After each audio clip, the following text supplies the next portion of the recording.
Man, it's so beautiful out there, isn't it, guys? You know what I'm saying? Up here in upstate New York, man. Appalachian Mountains. It's one of the Finger Lakes, man. It's 4 Finger Lakes in New York that are within miles from within each other. It's absolutely gorgeous up here in upstate New York. Guys, there's over 100 waterfalls within a 15-mile radius of this location here in upstate New York. So I definitely will be bringing content for my nature lovers. You know what I'm saying? I want to say good morning to you guys. How are y'all doing? You guys know the drill. If y'all haven't liked the video, go ahead and double tap the screen for me. Like the video, subscribe to the channel. Give me a couple of minutes, man, to pull the content up and we'll get started.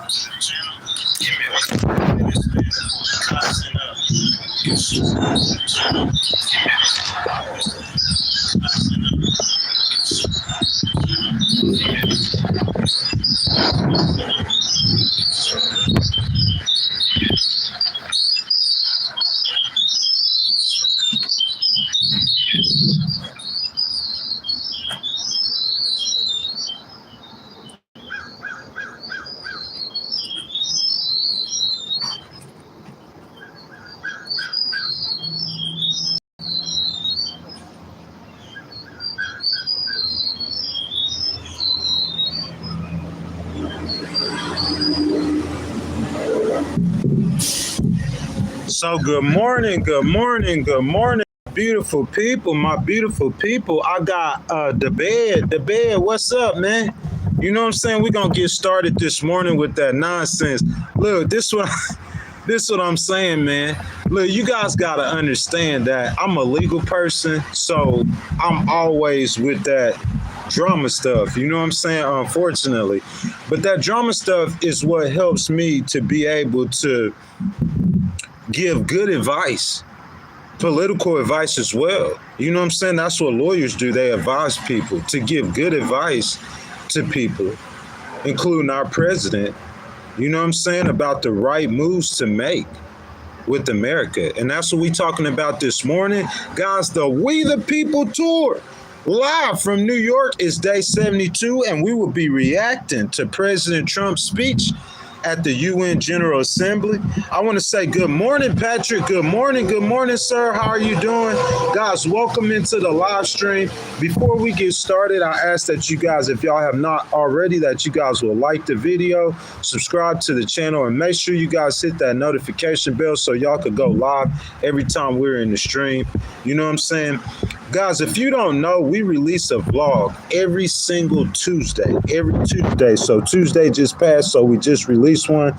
Since we've been out here on the road, We the People 6 came out yesterday. I would really appreciate it if you guys go check it out, okay? So the We the People vlogs, live streams, and tours started on January the 1st this year with the Texas tour. I've been on tour for about 6 months and counting this year. That's right, for about 6 months. You know what I'm saying? I've been uploading content, new cities and states, bringing you the news the only way I know how, and giving you guys great political content.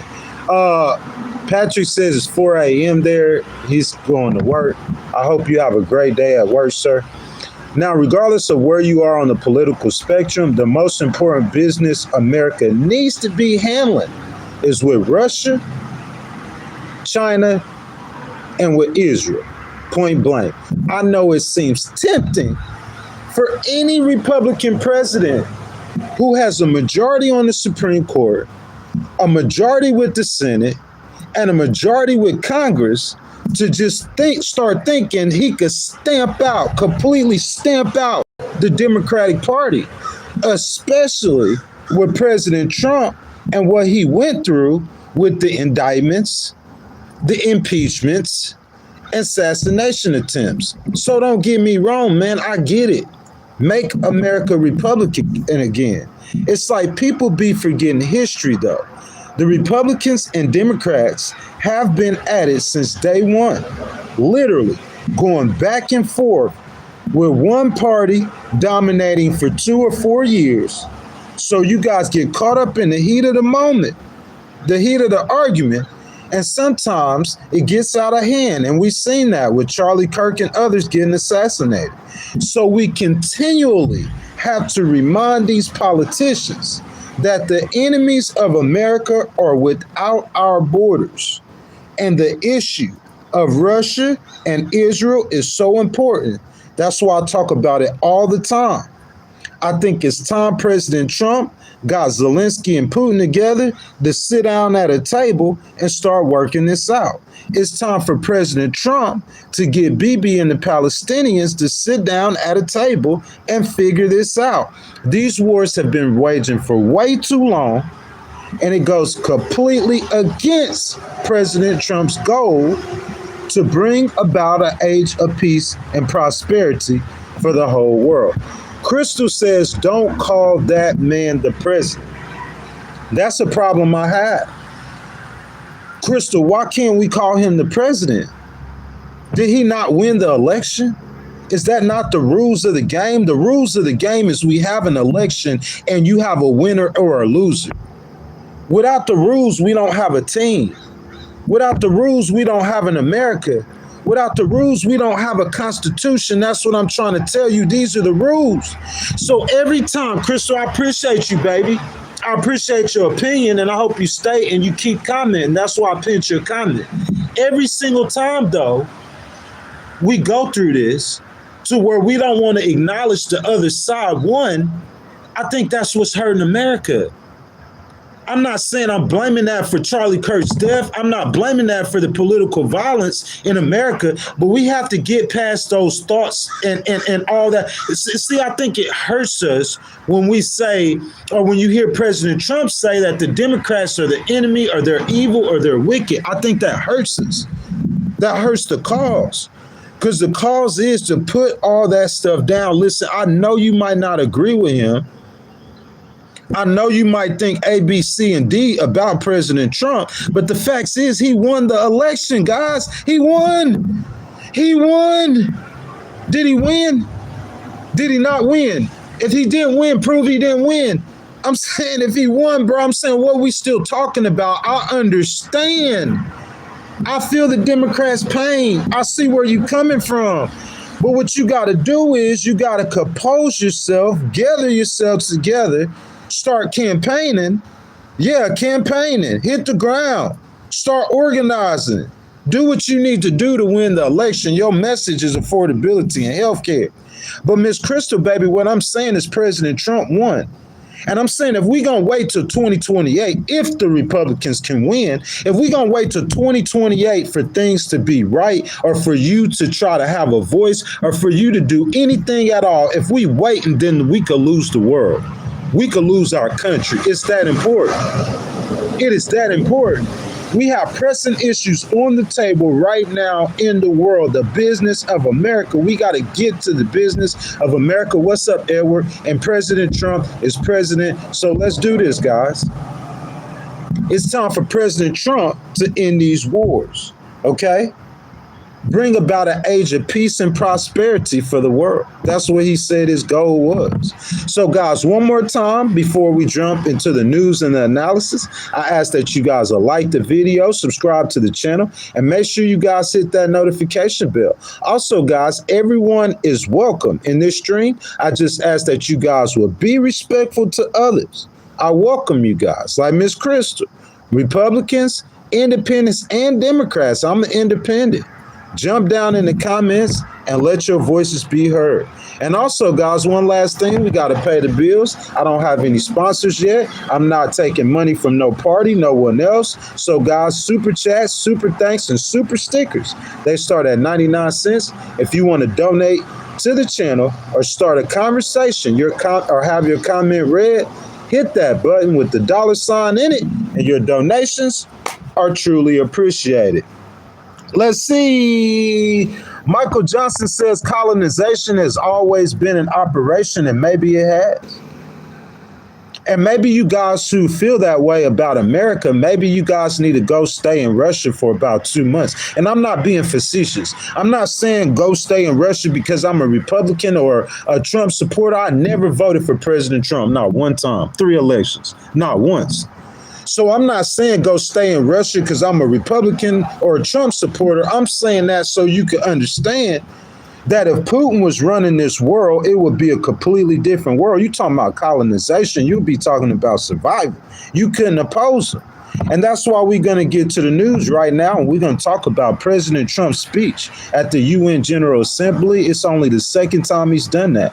He's been president for about 5 years now. So this information, or the news story that we're getting the information from, is the New India Express. It was published on September 23rd. United Nations President Vladimir Zelensky cast doubt Wednesday on NATO's ability to guarantee Ukraine's security, but praised Donald Trump after the U.S. president unexpectedly flip-flopped to say he thinks Russia can be defeated. Salute President Trump. That's what I'm saying. We need to salute President Trump for doing that. Guys, if y'all know how President Trump started out, and we're talking about in 2016, when he came into the White House in 2016, he had that Russia hoax, Russia investigation, Russia whatever. He's been dealing with Russia in his face the entire time he has been president. The entire time he has been president, he has spoke against his intelligence community and in favor of Russia. We talking about first term. So in this second term, when he comes back in, Russia is actually in a military conflict, right? So while Russia is in this military conflict, We trying to see what President Trump's going to say or what he's going to think. And President Trump has mostly been on the side of saying that, hey, we don't think that Ukraine could win this war. Really don't think they can. I mean, who in this chat, who in this stream, let's be honest. If I went to you in 2020 and I told you that Ukraine was going to be invaded by Russia, who in this stream would say that you believe that Ukraine would have won that war, man? No one thinks Ukraine would have won. I still kind of have reservations about Ukraine winning. But Vladimir Zelensky, to start off, says that he wants to praise President Trump for now saying that Ukraine could possibly win in the war. Addressing the United Nations, Zelensky suggested that even NATO membership, which Trump has ruled out for Ukraine, might not be enough because international institutions are too weak. This madness continues. Even being part of the long-standing military alliance doesn't automatically mean you are safe, he told the UN General Assembly. If you guys don't know, Russia has been flying drones into NATO allies' airspace, namely Poland. You know what I'm saying? And some of these other countries, Russia is showing extreme aggression. That's how I would describe it. You know what I'm saying? So hearing Zelensky say that, hey, we don't know if we could even trust NATO, but America and President Trump, we believe in you. Because international institutions are too weak, this madness continues. Even being part of the long-standing military alliance doesn't automatically mean you are safe. This is what Zelensky's saying to the UN Assembly. But he praised President Trump after their meeting on Tuesday. And we're going to get into why he plays President Trump. You know what I'm saying? We had a good meeting with President Trump, and I spoke with many other strong leaders, and together we can change a lot. Of course, we are doing everything to make sure Europe truly helps. And of course, we count on the United States. Trump's suggestion Tuesday that Kyiv could win with support from the European Union and NATO marked an extraordinary shift for months of saying Ukraine would not get back swaths of territory taken by Russia. Trump said Ukraine could regain its land and suggested, without elaborating, that Kyiv could maybe even go further than that, man. That is just too awesome to hear, man. Guys, if y'all hadn't liked the video, go ahead, like the video, subscribe to the channel, hit that notification bell. My boy Patrick said it depends on whether Ukraine had nuclear weapons and was willing to use them. Patrick, if Ukraine did have nuclear weapons, Russia has nuclear weapons as well. You see what I'm saying? So I'm saying we don't want a nuclear war at all, do we? I don't think that's what we want. I mean, we could look back in history when Ronald Reagan had this same problem. I mean, USSR wasn't at war. They were fighting a bunch of proxy wars in Vietnam and all over the place, trying to spread that communism, trying to diminish U.S. rule. And I'm saying Ronald Reagan did this without a shot being fired. So I think President Trump can do this without no shots. I really believe that. Let's see. William says Putin has been playing Trump like a fiddle. But what I'm going to ask you, William, is has Putin not played any U.S. president like a fiddle?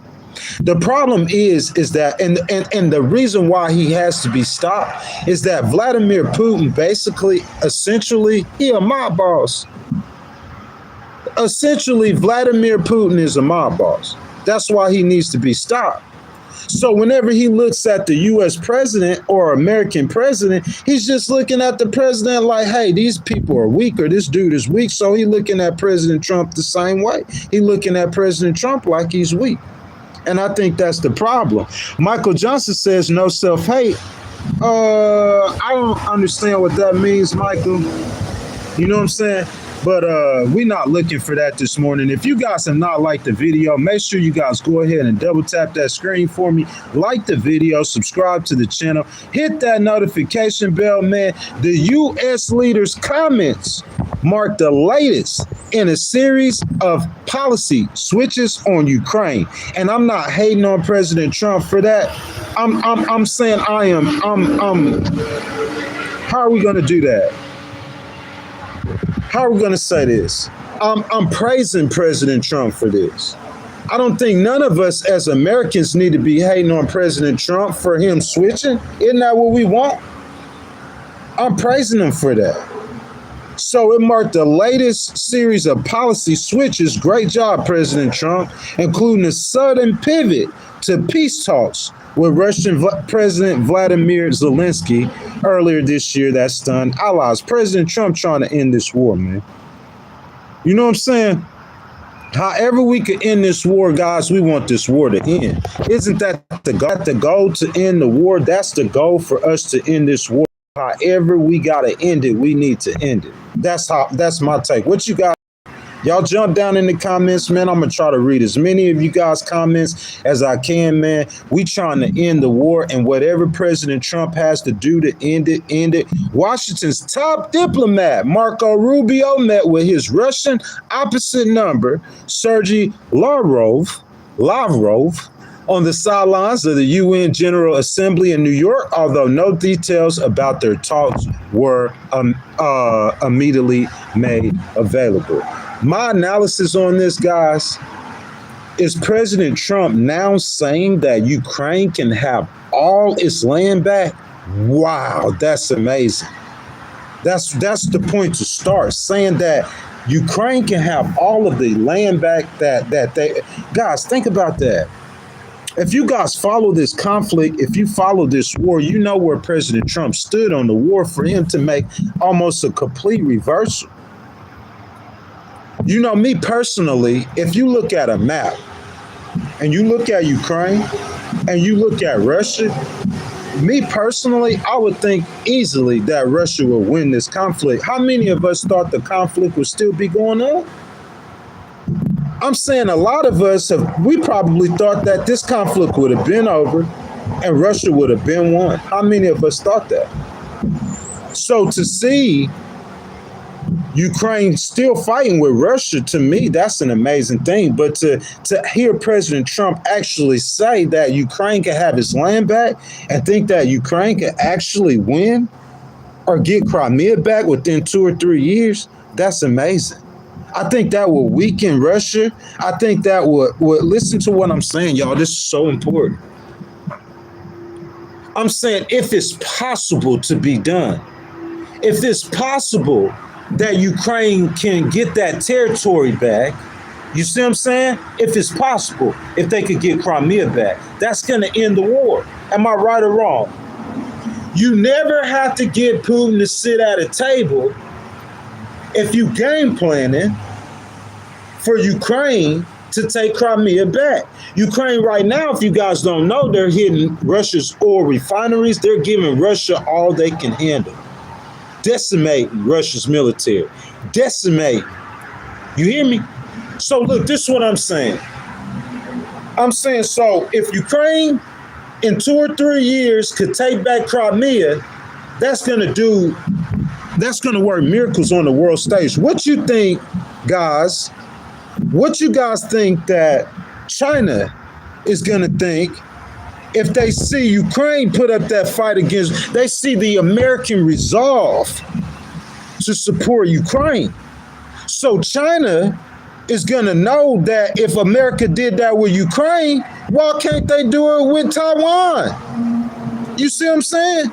Every power in the world that opposes America, BRICS want to see America on its face. If they see Vladimir Putin, Russia, the bear, tried to take Ukraine and was not able to do so, I promise you that maintains the order in the world. And I'm saying that does it in a way better than any other way that we can ever imagine. President Trump told the NATO countries if Russia flies aircraft or drones in their airspace to shoot them down. That's what I want to hear. Regardless of how strong Russia thinks they are, what President Trump is doing is opening up the door for the rest of the European and the Asian countries to stand on all 10 against Russian aggression, knowing that you have the full support of the United States behind them. I am so proud of President Trump for taking this stand because this is the correct stand to take, point blank. I mean, the thought that we would just allow Putin to pick on or harass smaller countries, okay? I was just besides myself about that. I mean, I think that was the biggest worry for me if President Trump wins the election, and I know he's very cool with Vladimir Putin, so my biggest concern is, will President Trump allow Vladimir to take Kyiv? After America spent 4 years fighting against him, after America put up I'm saying, listen, Russia's army is decimated. They're losing troops. They don't have enough troops to continue to fight the war. Putin's economy is in turmoil. Listen to me, guys. This is your biggest opponent on the world stage, Russia and China. This is your biggest op on the world stage. So my question is, good morning, Paul. Good morning. So my question is, guys, let's look at it in your personal life. Say your biggest opponent is standing next to you. Okay? And he picking on one of your little homeboys. This your biggest opponent. His military is weak, equipment, soldiers. His economy is faltering. What do? Because I'm saying, listen, over the years, we have been attempting to counter Russia and its aggression, and I'm talking about since World War II, Russia has challenged the world order, and they will continue to challenge it. So this is a proxy war, kind of like almost like the Cold War. President Trump has to stand all 10 against Russian aggression. That was my biggest fear, that if there was anything that he would do while he was president that could not be overturned, was allow Putin to run through Kyiv. You see what I'm saying? So hearing Trump say this, I know we're on the right track. I know we on the right track. I don't care what y'all come in here and say about me supporting President Trump. If there was a Democratic leader that was president, he would be doing the exact same thing because that is the right thing to do. And that's just facts. That's just like y'all thought that, like with president, you think if a Democrat wins, that what's that much difference going to change? That y'all thought that the war was going to stop. They thought President Trump's going to come stop it. It's just not that easy. So for all the people in the stream who are hardcore Democrats who don't want to hear me say nothing good about President Trump, that's your problem. This ain't the United States of the Democrats. This ain't the United States of the Republicans. This is the United States of America. And America has business. And we don't have time for that back and forth bickering, man. President Trump told those NATO allies, if the Russians fly drones in their airspace, he said, shoot them down. Russia been acting aggressive with Poland, and President Trump said he's going to send more American troops to Poland. Stand all 10 against Russian aggression. Stand all 10. Listen, the Republican Party, Marco Rubio is from that old Republican Party. Ted Cruz is from that old Republican Party. In that old Republican Party, we knew Russia to be the great enemy. That's all we've known Russia to be, is the great enemy. I don't know what has happened with MAGA.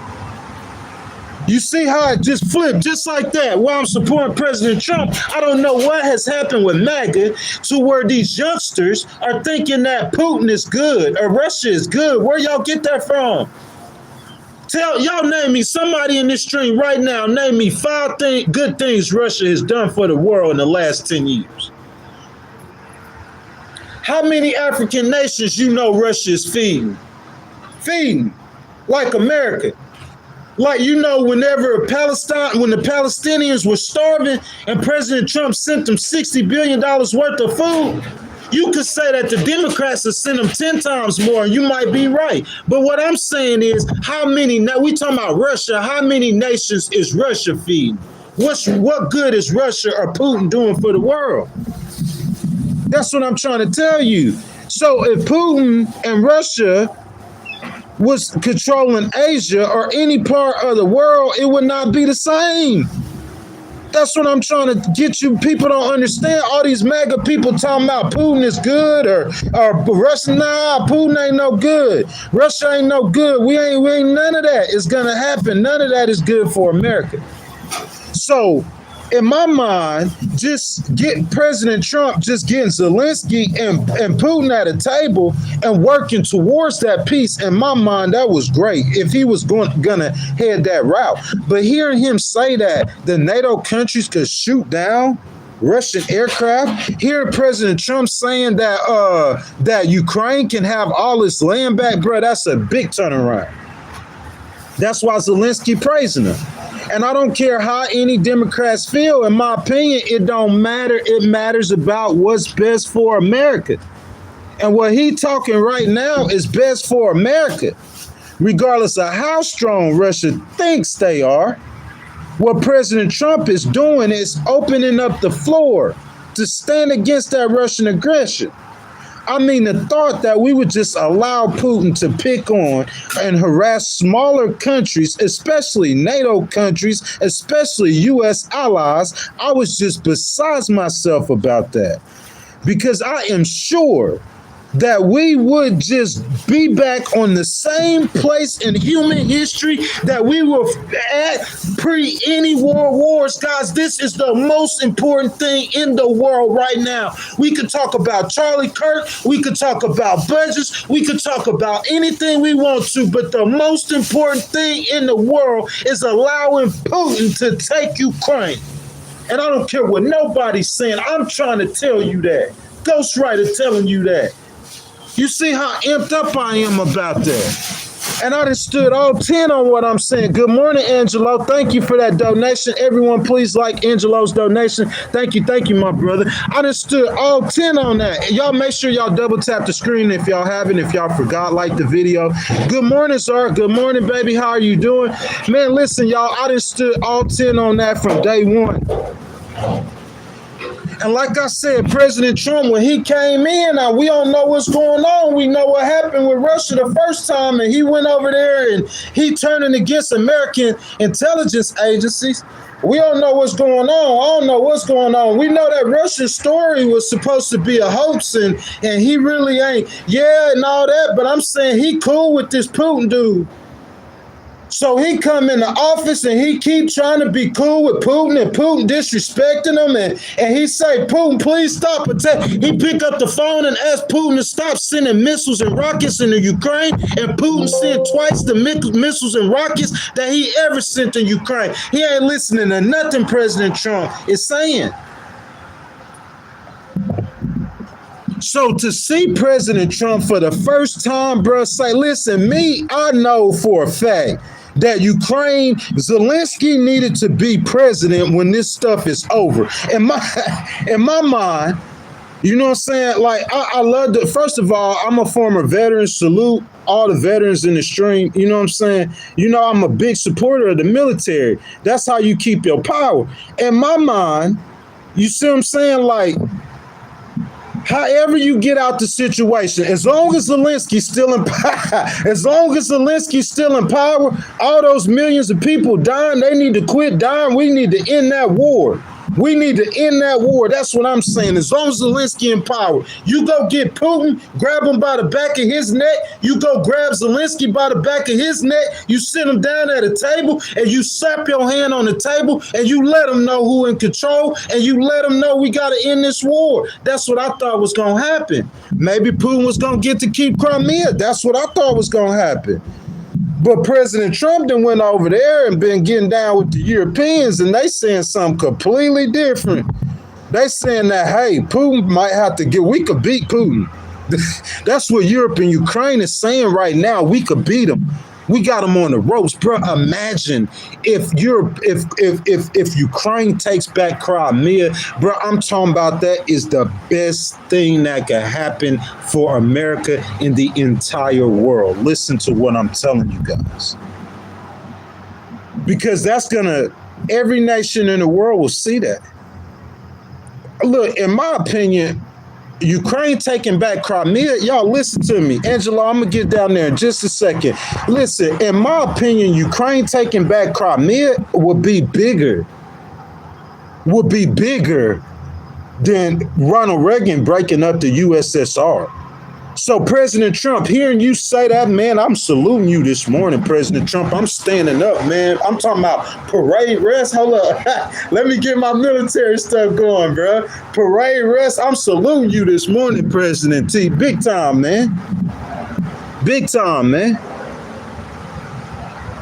Once you give up the authority to control what happens on the world stage, I fully believe that if Russia or China takes over Asia or that half of the world, they will continue their quest to completely diminish America in every way they can. I am glad President Trump can see this. I'm trying to help you MAGA people out. You see what I'm saying? Big Angelo, we saluting President Trump today, but I'm talking to you young MAGA people who believes that Putin is okay and you can let Putin have that side of the world. I heard some American leaders say this, not President Trump, but some people in his administration. That's what they believe in. They believe that we're going to split the world in threes, okay? America takes this half of the world, North America and South America, right? You're going to give Russia and China a third of the world, and I guess you're giving Europe a third of the world. That's what some MAGA people or some people in President Trump's administration, I've heard them say that. That's what they believe. You guys see what I'm saying? Y'all, excuse me, I don't know. You see what I'm saying? But I don't believe, listen, I believe if you do that, if we was to do that, y'all got to understand this. We talking Charlie Kirk, we talking Republicans, we talking Democrats, we talking economy. But in my opinion, this is the biggest issue in the world. And that's usually how it works. It's the stuff you ain't paying attention to that'll get you. You sleeping on it. You know what I'm saying? Outside of President Trump, maybe Angelo, a couple of people, you know what I'm saying? You know, us political people. The regular Americans, they're not caring what happened in Russia or Ukraine. But what I'm trying to tell you, Angelo, tell me if I'm wrong. They got BRICS right now. Let's look it up, y'all. Let's look up BRICS right now. Let's go ahead and look up BRICS right now, y'all. I'm saying they already trying to diminish American power. What is BRICS? Y'all, let's look up BRICS. What's BRICS is? BRICS is an international, listen to me, an international government comprising of 10 countries, and I want you to hear the countries that's in there. Brazil, Russia, India, and China. That's how I'm going to start. Because I'm letting you guys know that with India, and you guys know Russia is the biggest country in land space in the world, okay? India is the largest country in population, and China number 2. That is frightening. That is petrifying, bruh. And I know as an American leader, and your job is to protect the homeland, you looking at this situation and you talking about 4 billion people over half the world. If you look at the NATO countries, bro, it's a bunch of smaller countries who depend on the United States. A bunch of smaller countries who depend on the United States for protection. But what I'm saying is these BRICS countries, they're not small countries. They're large countries. Indonesia, Iran, UAE, South Africa, Egypt, Ethiopia. BRIC was originally a term coined by British economists and later championed by his employer, Goldman Sachs in 2001 to designate the group of emerging markets, okay? The first summit was in 2009. I'm telling you, they are already, we don't have to wait. They are already trying to and plotting against America right now. They're trying to diminish American authority right now. So to hear President Trump say the things he's saying, I'm telling you guys, we got to salute him. Because if you give Russia and China and them a third of the world, what you think gonna happen? Y'all think about it for a second. Where my MAGA people at? I wish I could debate. I want to say his name, man, in President Trump's administration. But I don't want to seem like I'm disrespecting or beefing him. He just needs to know how important this is. You talking about American protectionism or whatever and not intervening in foreign wars. Let me tell you something, boy. You must have forgot how we got here. You must have forgot why we created NATO. Let's look that up. It's a history lesson. And I know you know this, sir, because I know what college you graduated from, and I know you that smart. We forgot how we got here. Let's remember how we got here. Why was NATO formed? Do you know this, Angelo? The prospect of further communist expansion in 1949. This is the world order we have to maintain. The world order. I don't care how many of you guys think our life will change if we don't maintain the world order. So great job, President Trump. I'll say it again. Great job, President Trump. In 1949, the prospect of further communist expansion prompted the United States and 11 other Western nations to form the North Atlantic Treaty Organization. The Soviet Union, which is Russia, and its affiliated communist nations in Eastern Europe formed a rival alliance, the Warsaw Pact, which is since then, you know, they got BRICS now. You know what I'm saying? So here's my question. Let's just say if we listen to someone in President Trump's administration and we're going to divide the world in three. So this half of the world, North America, I'm dead serious. This is what they believe. That's why half of President Trump is saying let Europe deal with the Ukraine because I'm saying they believing over there in MAGA land. That we'll just let Asia deal with Asia, let Europe, we just let them deal with their own problems, and that's what you're gonna get. That's how you gonna get World War III. You're gonna end up having to fight. One way or the other, you're gonna have to fight. So you could be a chicken now, or you could stand 10 now. You can't run from a fight, boy. You're gonna have to fight. I'm saying Russia is being aggressive. China is being aggressive, bruh. This is a moment in the world where we're going to stand 10 or we're going to back down and cower. Ronald Reagan didn't back down. And so that's what I'm trying to tell you. Vice President Vance, I want to ask you a question, sir. Can I ask you a question? Just real quick. Everybody on the stream, y'all, I got Angelo, America wants peace, and that's what we going to get. President Trump wants peace, and that's what we gonna get.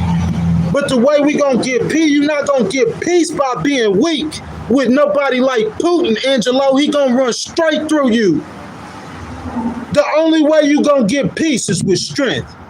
The only way you gonna get peace is by standing up. If you don't want to fight, then get on a knee and drape yourself in the Russian flag then. We do want peace, Angelo, but this is how you get peace. Here's a question, though, VP Vance. We're going to split the world in threes. North and South America, you got Europe controlling Europe and Africa and over there, and you got Australia. Australia, you're going to be under the rule of the Russian and the Chinese.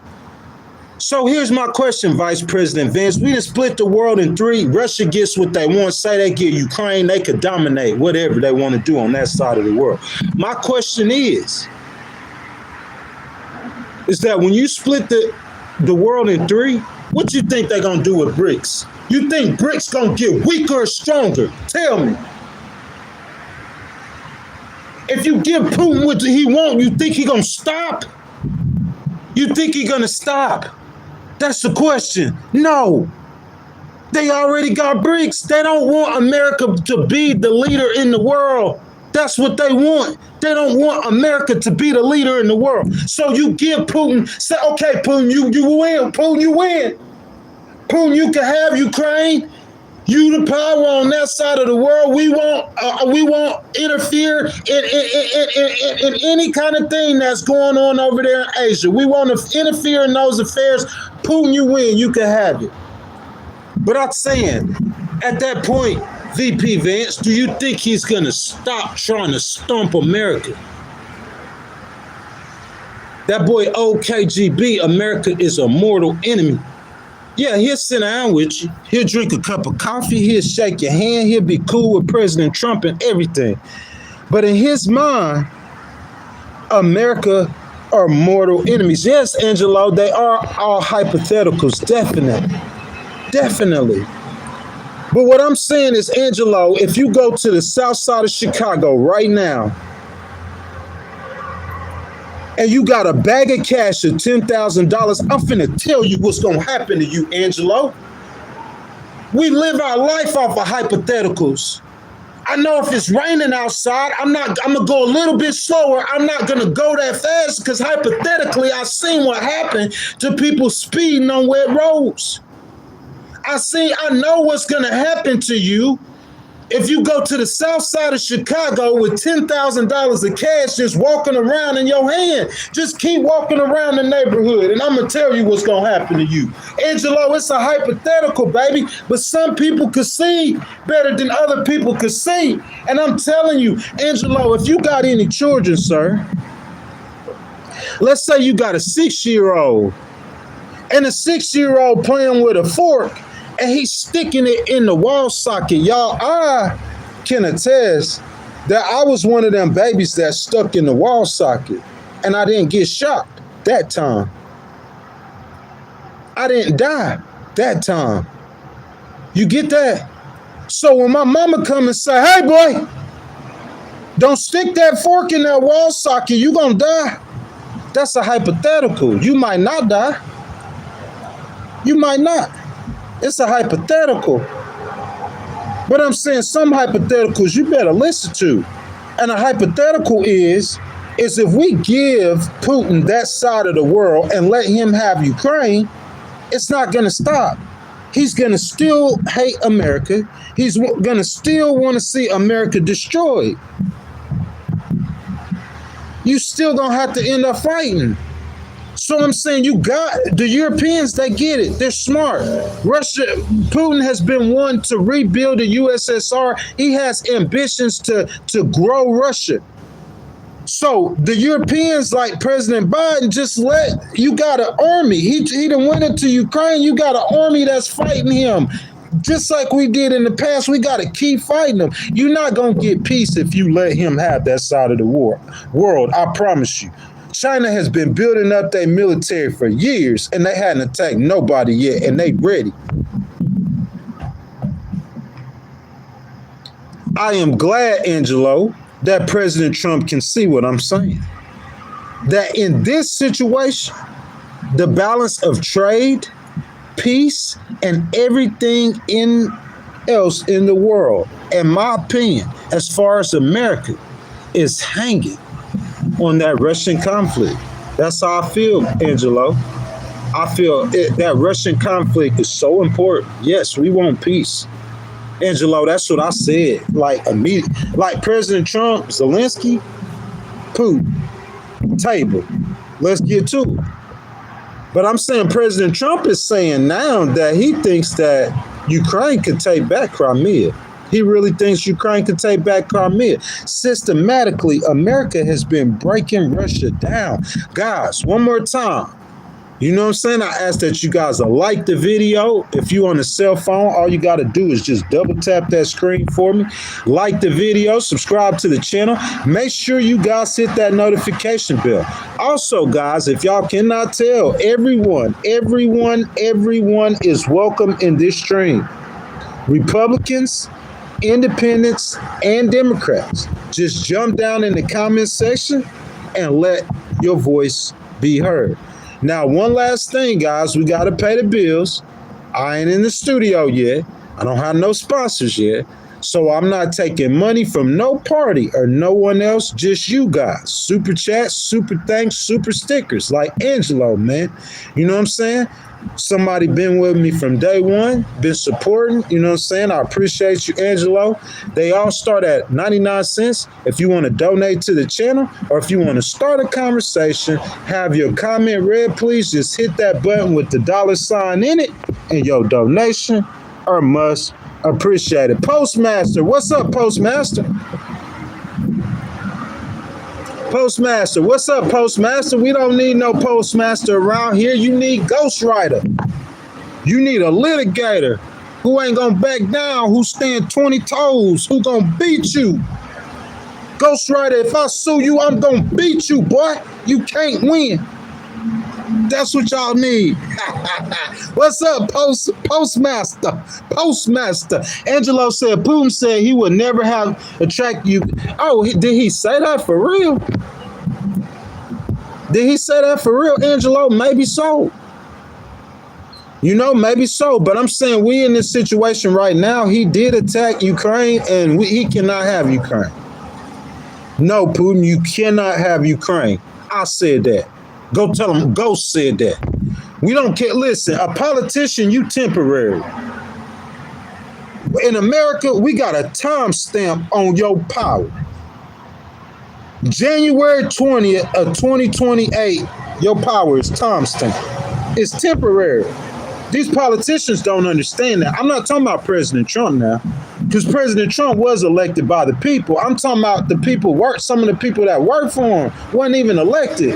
Out there talking like they God and they invincible and unstoppable. You got a timestamp on your power. You got to always remember that. So I don't care what no politicians say. This is about America. This is about the good of America. This is about the business of America. That's what I care about. I care about the business of America. Angelo, them Republicans, they be what's up, Regan? What's up, baby? Angelo, those Republicans be doing whatever. Them Democrats be doing whatever, and they just I don't care about none of that. I care about the business of America.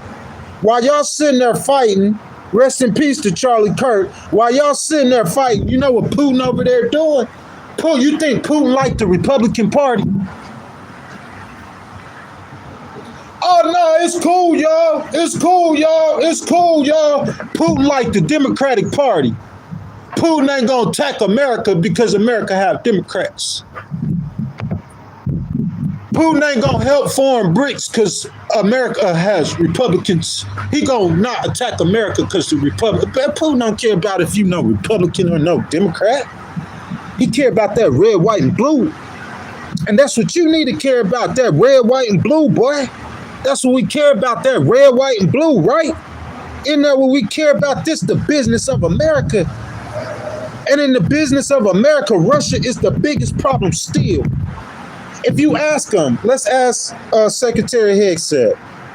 He'd probably say China. They'll probably say China. But what I'm telling y'all is China will never attack Taiwan if you listen to Ghost. Profound. Angelo, it's a hypothetical, it's a prediction, but it's accurate. China will never attack Taiwan if Ukraine takes Crimea back. I'm going to tell y'all why.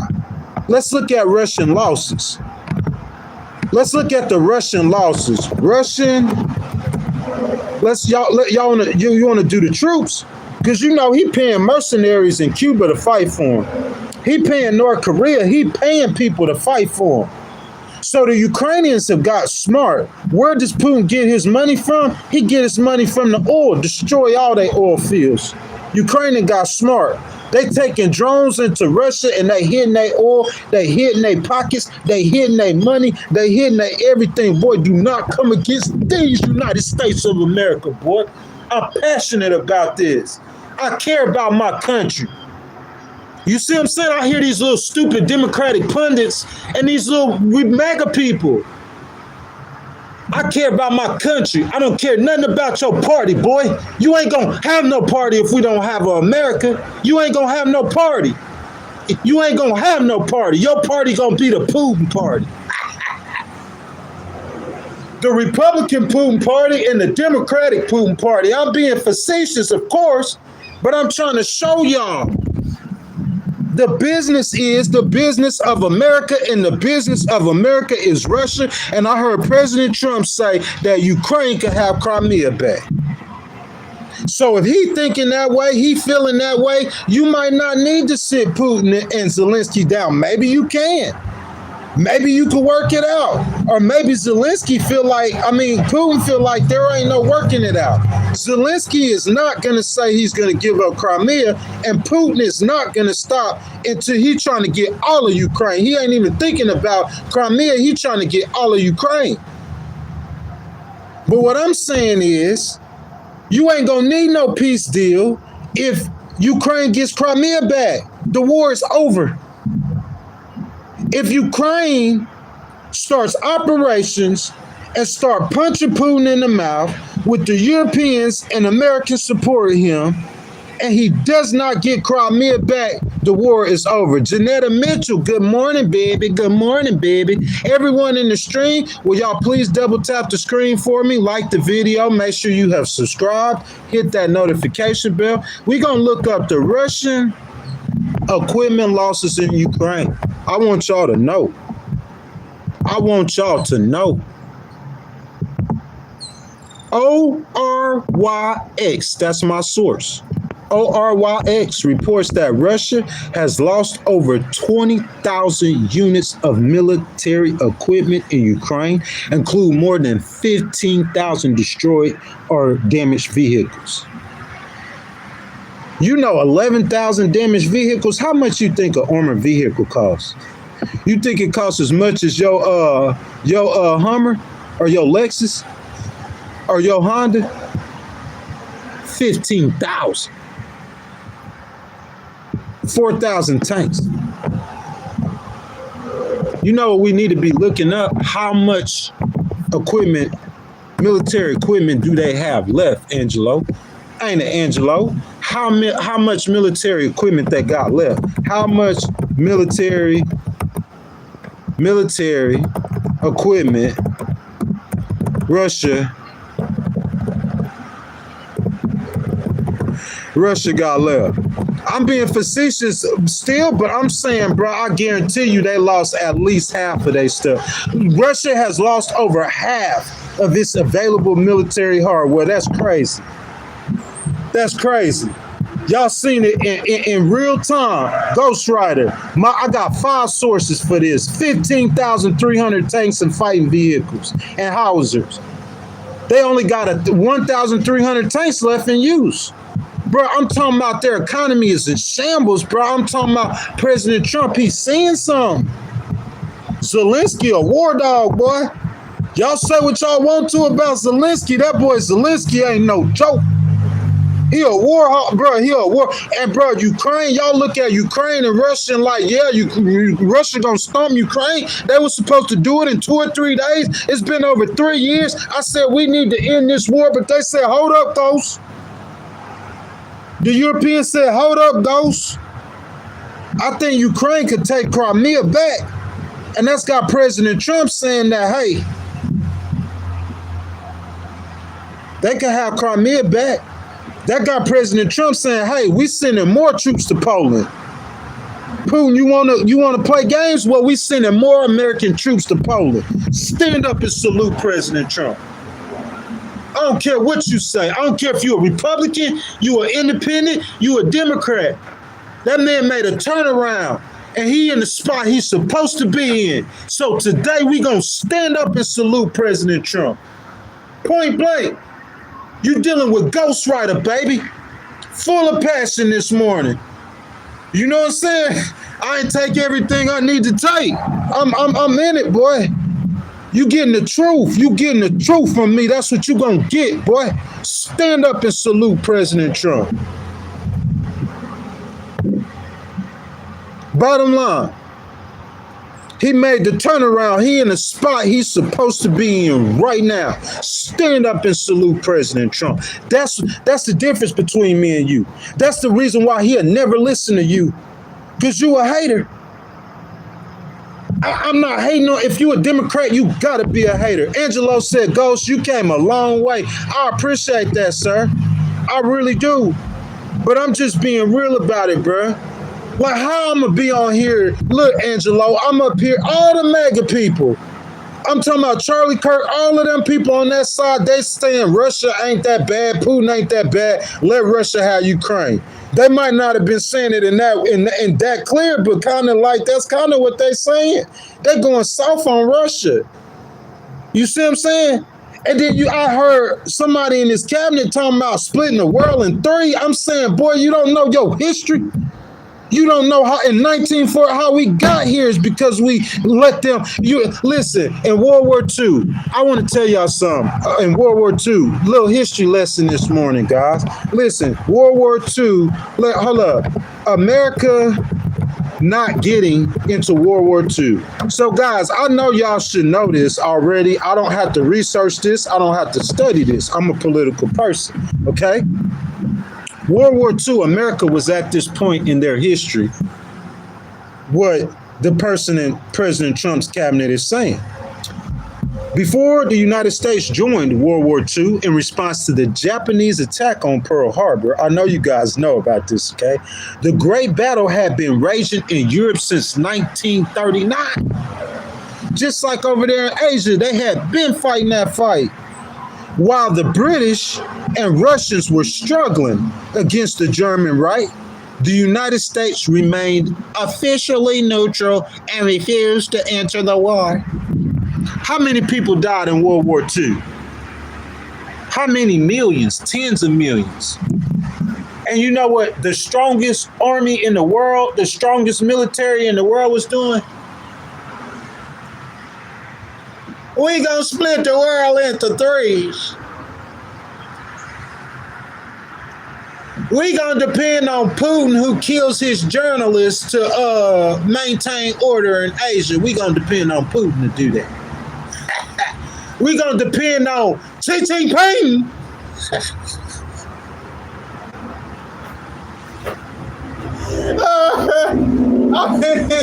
How ridiculous you sound. Man, if you got the wrong foreign policy, you can't be no president of America, man. You gonna end up giving the world away. Y'all know how World War II ended. They attacked us. That's what's gonna happen in the end. The same way they gonna end up attacking us. You think them people your friend? Them people want America down. You give him the power in Asia, then he gonna be lavish, and you can't give everybody power. Everybody can't handle power. How that ended up ending? Why didn't the United States join World War II? Why didn't it? Oh, because we're gonna split the world in threes. We ain't got time to be worried about that. What's going on the other side of the world? Oh, Putin ain't that bad of a guy. You know, Putin, he's kind of, he's just, he's not that bad of a guy. That's not our problems.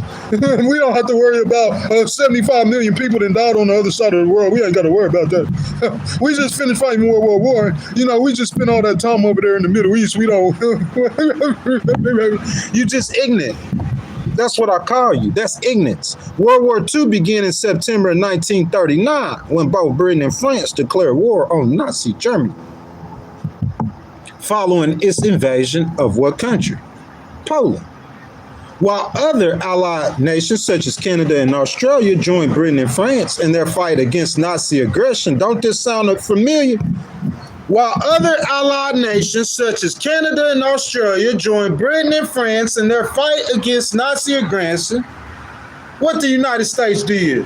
You know what I'm saying? We've been fighting too many wars, all those wars, that ain't our problem, that's their problem.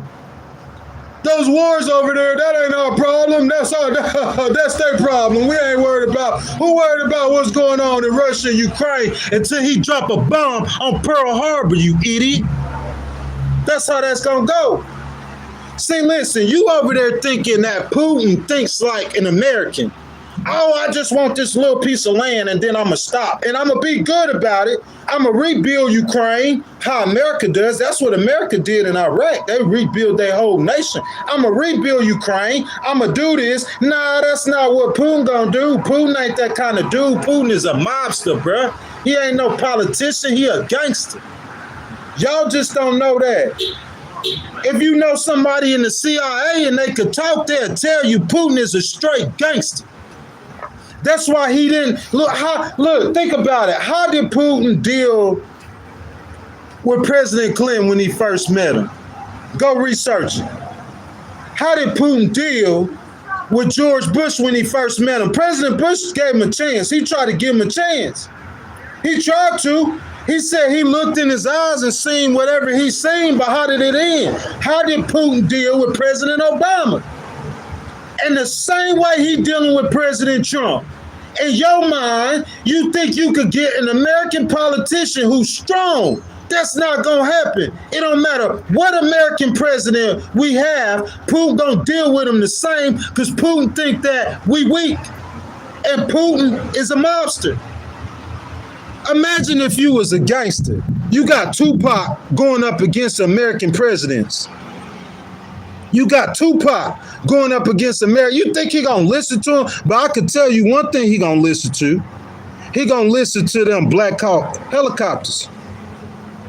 He gonna listen to them F-35s. That's what Putin understands. He don't understand nothing else. He a gangster. You need a gangster to deal with a gangster. He a gangster. He don't understand being cool and being friendly. But nah, y'all, we gonna stay out of it. You know, it's not America's problem. I'm the biggest, strongest person on the block, got the strongest military. Can you imagine that? Let's say that you the biggest dude. It's 10 people in the school and you 6'7" and you 350. And it's a fight and it's chaos. And you send your big tail over there, your big, sorry, scary tail over there like you ain't trying to do nothing about it. Or we gonna just stay out the world. You stand out the war and 1 million people die. Then 2 million people die. Then 5 million people die. Then 10 million people die. Then 20 million people die. And you know what he did in the end? The same thing he gonna do right now. He dropped the bomb on Pearl Harbor. I'm saying in peacetime. Complete peace. No wars. What Putin and Xi Jinping over there doing? You know what they doing? They over there eyeballing America saying, hey, man, it ain't no way them people can stay on top for that long. We got to go get them off top. So you know what they did? This ain't no hypotheticals, bruh. This ain't no conspiracy theory. It's called BRICS. Look them up. BRICS. They organizing against America in peacetime. You feel what I'm saying? So I'm saying if you give a man Europe, why he gonna stop against? So you give a man so he could run that half of the world. You give a man Ukraine. So why he gonna stop plotting on America because you gave him Ukraine? Why he gonna stop plotting on America because you let him run that hot side of the war? You gonna have Pearl Harbor again within a matter of years. Them crazy Russians, them crazy Chinese, and them crazy North Koreans gonna be trying to drop a bomb. This is the most important problem in America. You gotta grab Putin by the neck and you gotta choke slam him, boy.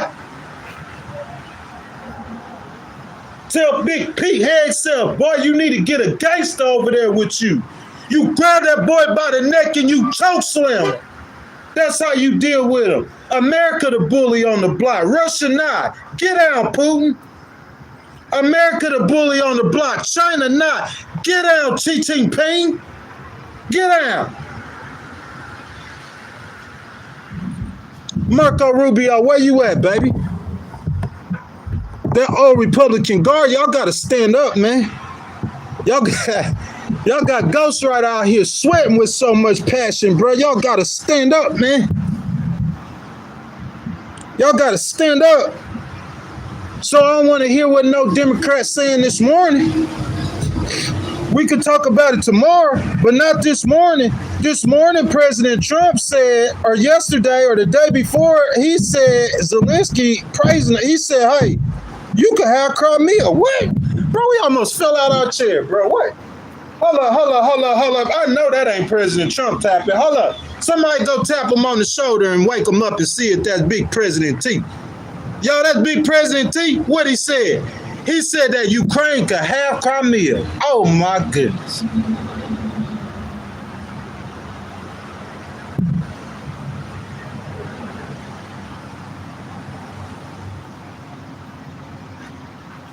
We pulling back, man. You see that? You pulling back.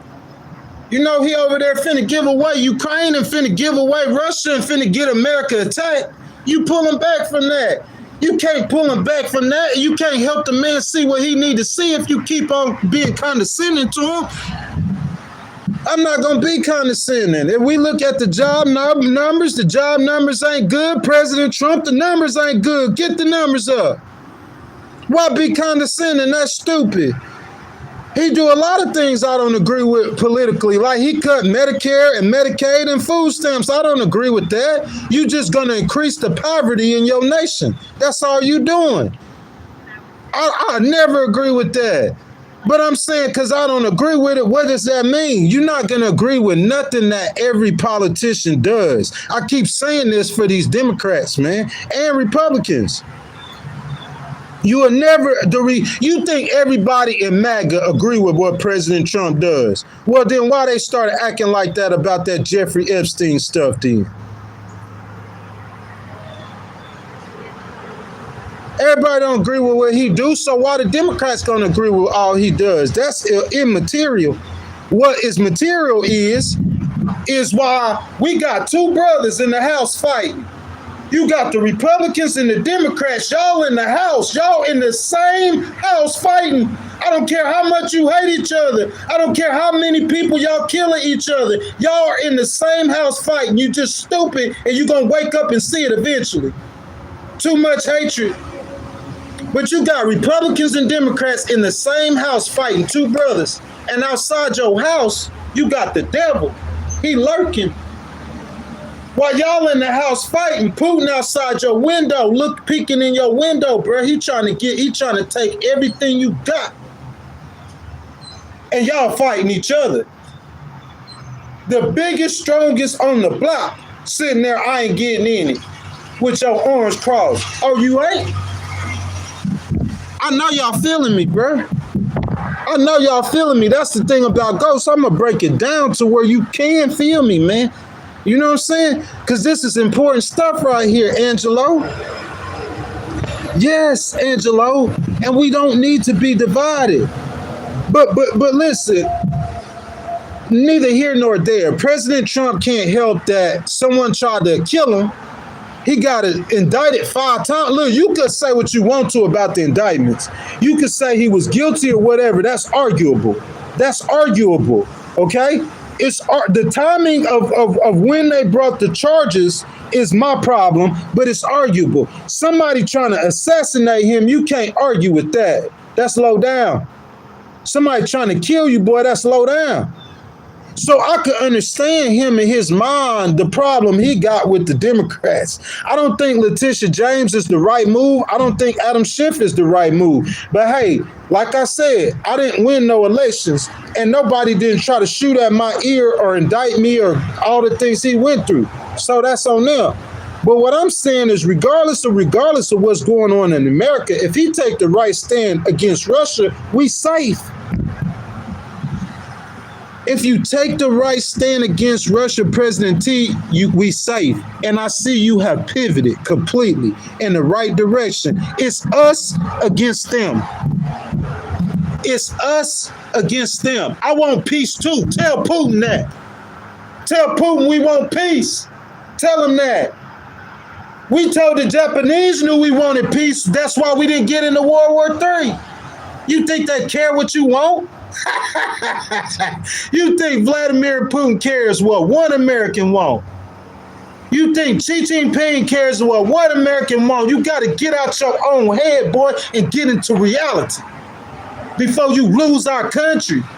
Talking about giving him that side of the world? What? Nah, boy, you got to sit down. We ain't doing none of that business. Putin getting chokeslammed. That's what's finna happen. Ain't none of that business happening. Putin getting chokeslammed. That's what's going on right now, boy. Big Ghost told you that. I don't care about no politician who finna be gone on January 20th. Look, I'm going to stand up. Hey, y'all, I'm the most powerful man in the world. Don't mess with me. Don't do nothing to me. But listen, on January 20th, sir, you got to go. 2028, January 20th, you're going to be gone.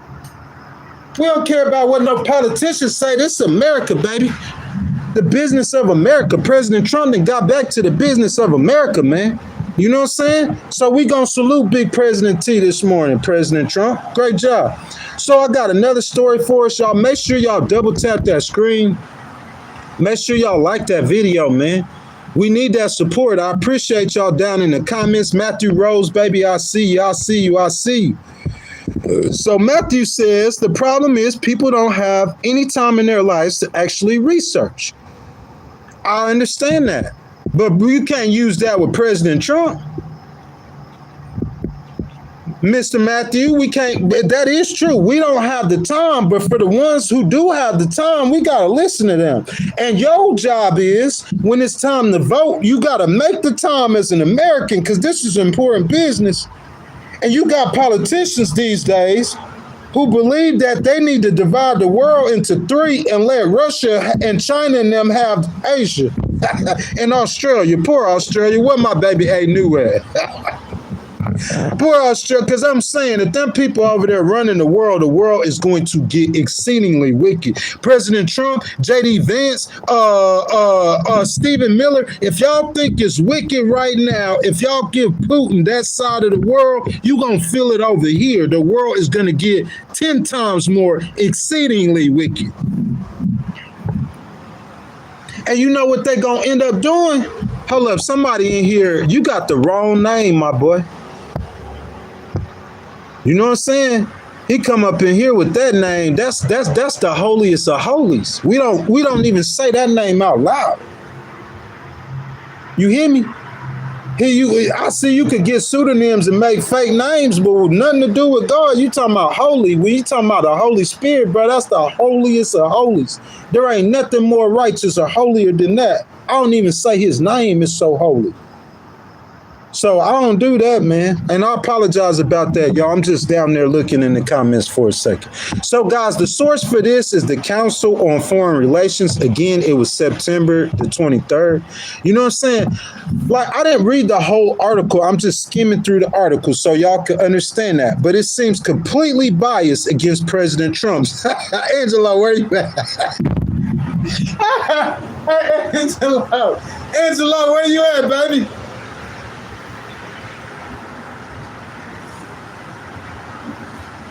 Hey, look, I see this all the time, but I'm going to just use it anyway. But I'm just letting y'all know that this article, Council on Foreign Relations, this article, I was just skimming through it, but just skimming through this article, it seems completely biased against President Trump.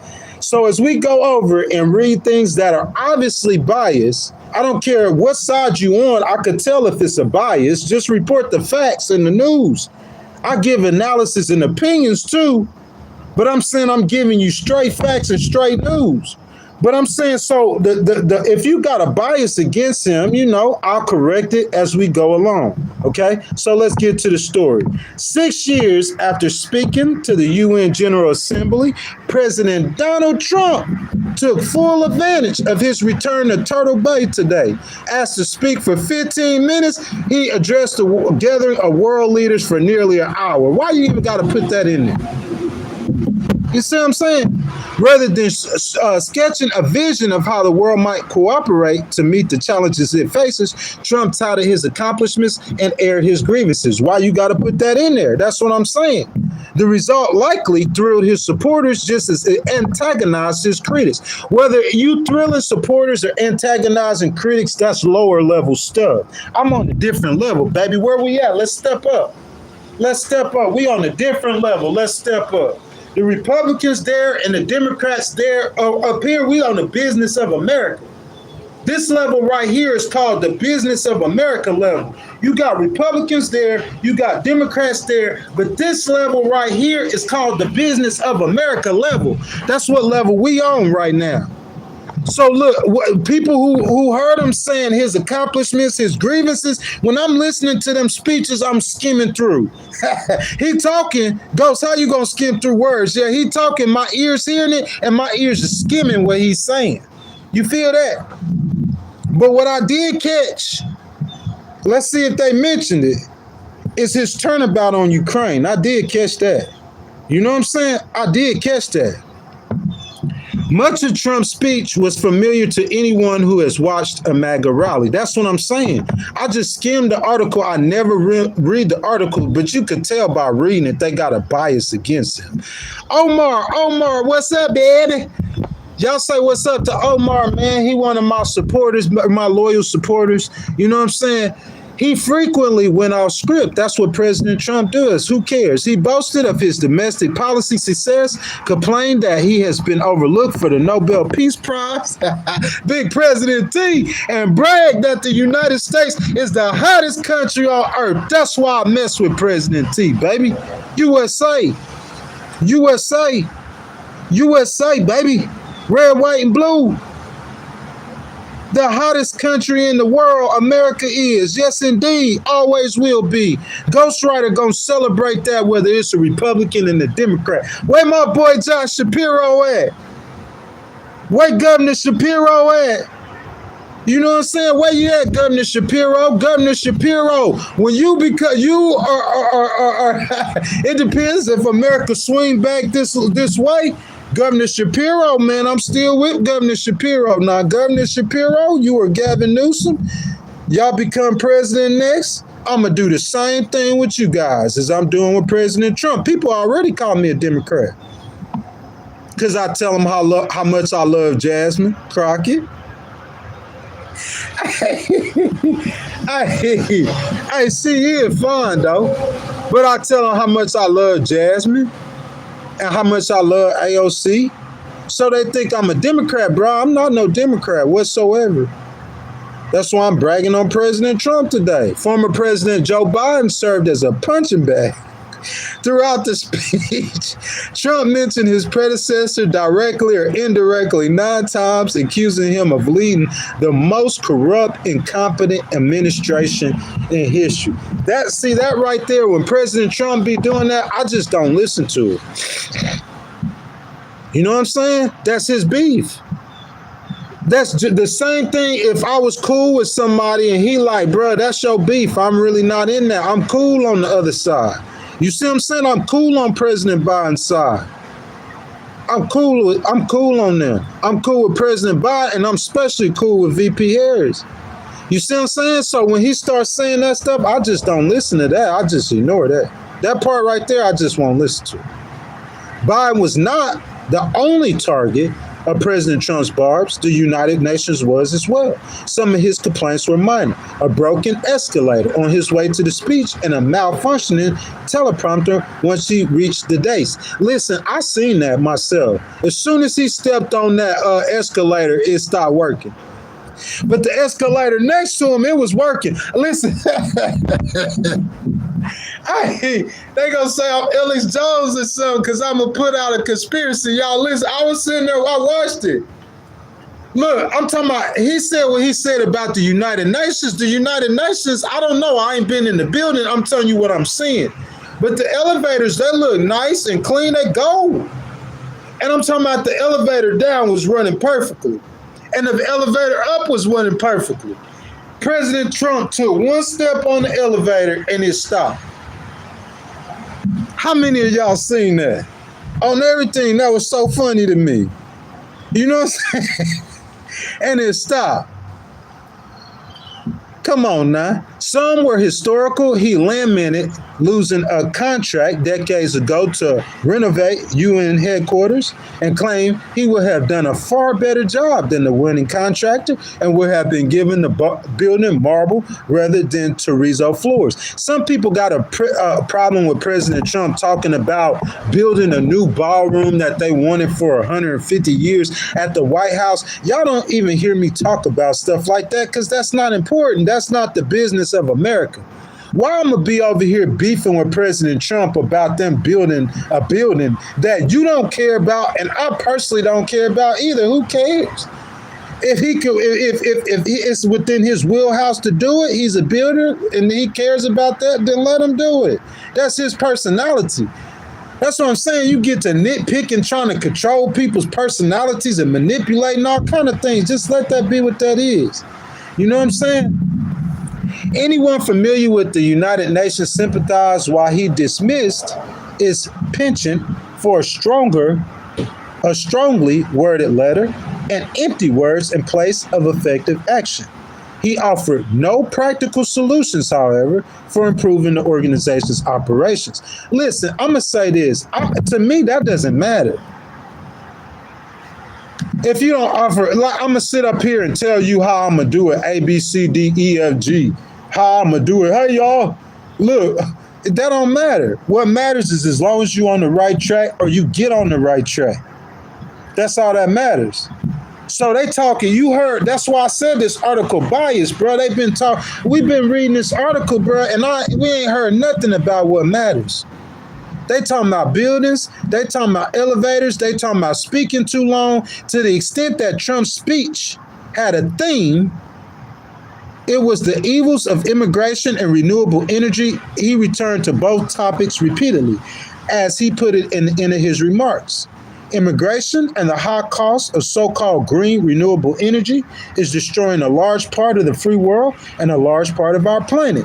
Countries that cherish freedom are fading fast because of their policies on these two subjects. You need strong borders and traditional energy sources if you're going to be great again. That's his opinion.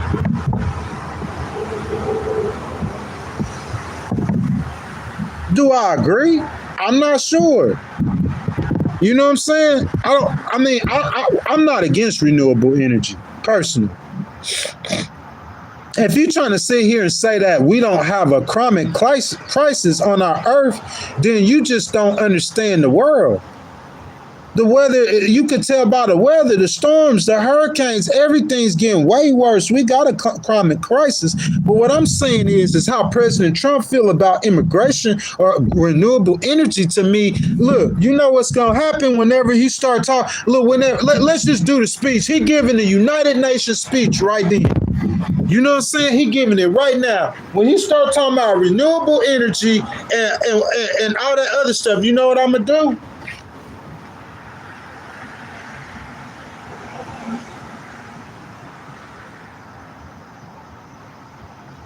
That's what I'm going to do. I'm going to rise above it. Because he talk about renewable energy. The Republicans stand at 10 right here. Is this your left? Okay, my bad. Your right. The Republicans stand at 10 right and the Democrats stand at 10 right here. And they fight over renewable energy. I'm not saying the fight's not necessary. I'm just saying to me, that's not the business of America, man. You know what I'm saying? Those are things that Republicans and Democrats fight over. Liberals and conservatives. Trump did not sugarcoat his case. He called the crisis of uncontrolled migration the number one political issue of our times. He argued that Europe is being invaded by migrants, and that as the result of a failed experiment with open borders, your countries are going to hell. Likewise, he warned his fellow leaders that if you don't get away from this green scam, your country is going to fail. See, it's just some of those things I just don't agree with. But what I'm saying is, listen to me, y'all. Hold up. As happens when Trump grows off script, his remarks were a fact checker's delight as he prepared. That ain't no prepared. It's PEPPERED. His arguments with bevy of dubious facts and figures. Contrary to what he claimed, the United Nations is not paying for migrants to enter the United States illegally. Likewise, China is building wind farms of its own. They now generate 13% of the country's electricity, and it's not selling. That's their argument. Bro, how can, listen, this is what I'm saying. So the Council on Foreign Relations, they speaking on President Trump's address to the UN General Assembly, Omar. And the only thing they could talk about is political stuff in America.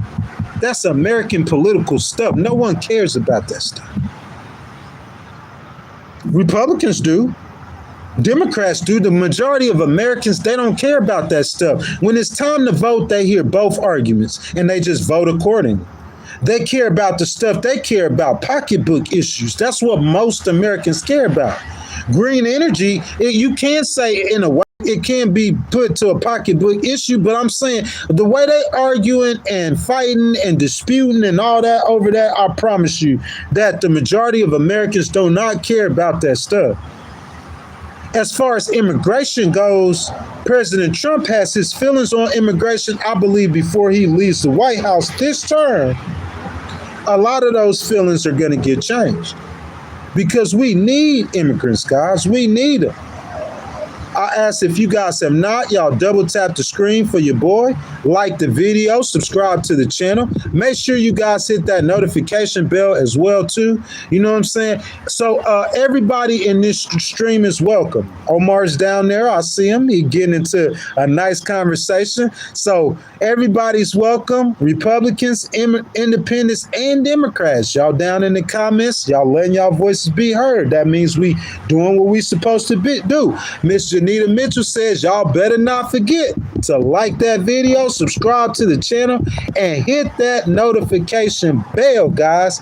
One last thing, guys, we do have to pay the bills. I don't have any sponsors yet, or I'm not taking money from no party or no one else, just you guys. So super chats, super stickers, super thanks, they start at 99 cents. If you want to donate to the channel, if you want to start a conversation or have your comment read first, right now, immediately, please hit that button with the $sign in it, and your donations are much appreciated. Also, guys, channel memberships start at $2.99. So if you guys want to become a member of the channel, if y'all like truth, if you like Republicans and Democrats, this is the place for you to be, man. Big ghostwriter. To continue with this story, President Trump hailed his success and ending 7 unendable wars in just 8 months in office, a claim that both contains some truth and overstates his accomplishments. Again, the Council on Foreign Affairs or Relations, we know you biased. We know y'all don't like President Trump. I know that now just reading this story. I'm saying you right, you're not right. This is what he complains about. This is why he be suing y'all. This is why he say he get unfair coverage. Because you could have said Trump held his success in ending 7 unendable wars. They got that in quotations too, being smart. And just 8 months in office, a claim that contains some truth and overstates his accomplishments. Overstates his accomplishments. Maybe you could say that, you know what I'm saying? Like, it's just the way they wording it, bro. I'm not trying to write the articles for you. I almost did. I'm not trying to write them for you, bro. You got to change them words. He did not break any new ground in his comments on the 2 wars he has not ended, Gaza and Ukraine, or they are dead wrong. On the former, he called on Hamas to release the hostages. I heard him say out of his mouth that he needs to win in both of these wars. He didn't break no new grounds. Yes, he did. He said Zelensky could have back Crimea. That's brand new grounds. A complete turnaround. Forget what they saying. Zelensky, him and President Trump ain't seen eye to eye. Y'all remember that blow up in the Oval Office? Zelensky has been praising President Trump. Praising. That's what we started the stream with today. He been praising him lately. So forget what they talking about. He also criticized countries that have recently recognized Palestine as a state, saying Hamas will view the move as a reward for those horrible atrocities, including October the 7th. And while he said we have to stop the war in Gaza immediately, he offered no thoughts on how to accomplish that goal. So President Trump got the right views. We do got to stop the war. Listen, we could come up with a solution. I could give you a solution with 15 minutes. If you give me 3 days, I could write a whole paper, a solution on how to stop that war in Gaza. BB, you kind of headed in the right direction. You kind of. Let me tell you something. I'm going to just comment on this real quick because I'm not going to do no more streams on these wars no more in the near future until it's some real important news on it. But this is the problems that's going on in America, okay? So listen, this is what I'm saying. For that situation with BB, look, BB halfway, you halfway right with what you're doing, okay? So BB going into Gaza, and he like, look, Ghost, I've been trying the entire time to try to let the Palestinian Authority rule Gaza. Okay, that's what BB's saying. So BB's saying for about 20 or some years, I didn't allow the Palestinian Authority to rule Gaza. So what happens is the Palestinian Authority, they get buddy buddy, or however it happens, they allow Hamas to come into Gaza, and then it's like Hamas is like almost the army for the Palestinian Authority. It's like Hamas becomes almost the police force for the Palestinian Authority. So you know what they do? They grab some rockets and missiles and they start shooting them into Israel. And they shoot them into Israel. So BB in his mind, BB like, hey, Ghost, we didn't charge your way 1,000 times. We let the Palestinian Authority take back over 5, 6, 7, 8 years. We having to fight it again because they keep shooting rockets into Israel. And the Palestinian Authority, but I'm saying, like, you got to let the Palestinians have their land or their homes or their settlements or whatever's going on over there in Gaza. That's my belief. I might be wrong. I'm not picking a side besides Israel and BB too. Yeah, he their leader. So BB, just the way he fighting that war, I don't agree with the way that Prime Minister Netanyahu is fighting that war. But I'm saying that if I got to pick a side, I'm gonna pick Israel 10 out of 10 times, not 9 out of 10. Not 9.5 out of 10. If I gotta pick a side, I'm gonna pick Israel 100 out of 10 times. That's not what we talking about, picking a side. We're just talking about handling that situation with Palestine. So that war will be a little more difficult for President Trump to end. But those two wars listen, if you want prosperity, you cannot get prosperity with war. Can you? You can make money off of war. That's why they fight wars, to make money. But how is that help Putin? Putin been making a lot of money off that war, but where's his economy at right now? You cannot achieve prosperity by fighting the war. Y'all don't get that. Listen, anywhere, look, America, the most money in the world is coming from American businesses. Do you understand that? Somebody Google how much money Google make a day, and then you'll understand that. So you got an American business. And I said this before, President Trump a businessman, so he should understand this good.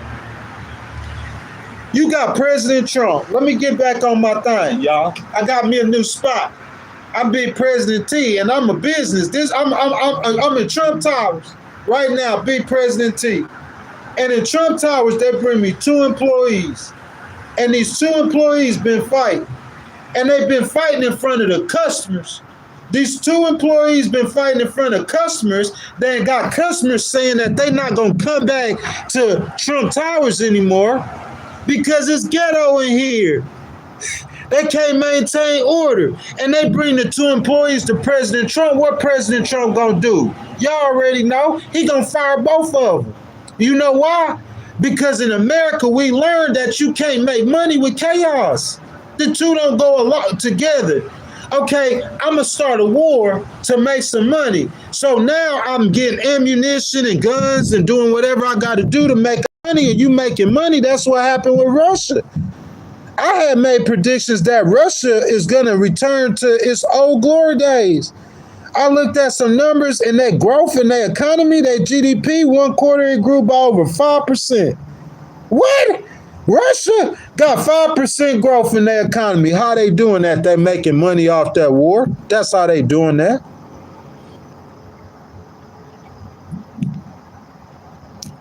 But things change. And it won't maintain. You can't maintain it. After a while, you can't make money with no chaos.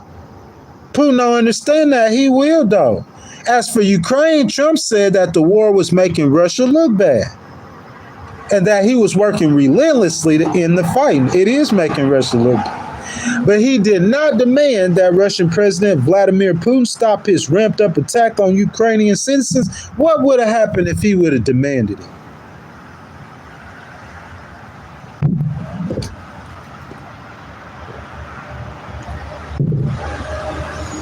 I'm President Trump. Hold on.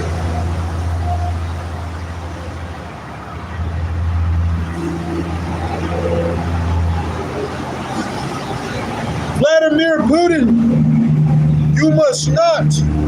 I demand, Vladimir, that you do not. And do you stop the attacks on the Ukrainian citizens? What you think would have happened tomorrow? You think he was going to stop? That's all it takes. Is for President Trump to demand that he stop. President Trump called him and asked him to stop. And you know what Vladimir did? He shot the most rockets, missiles, drones into Ukraine he ever had before. So President Trump tried it again about a month later and called him and asked him to stop. And the only time he shot more than he did last time.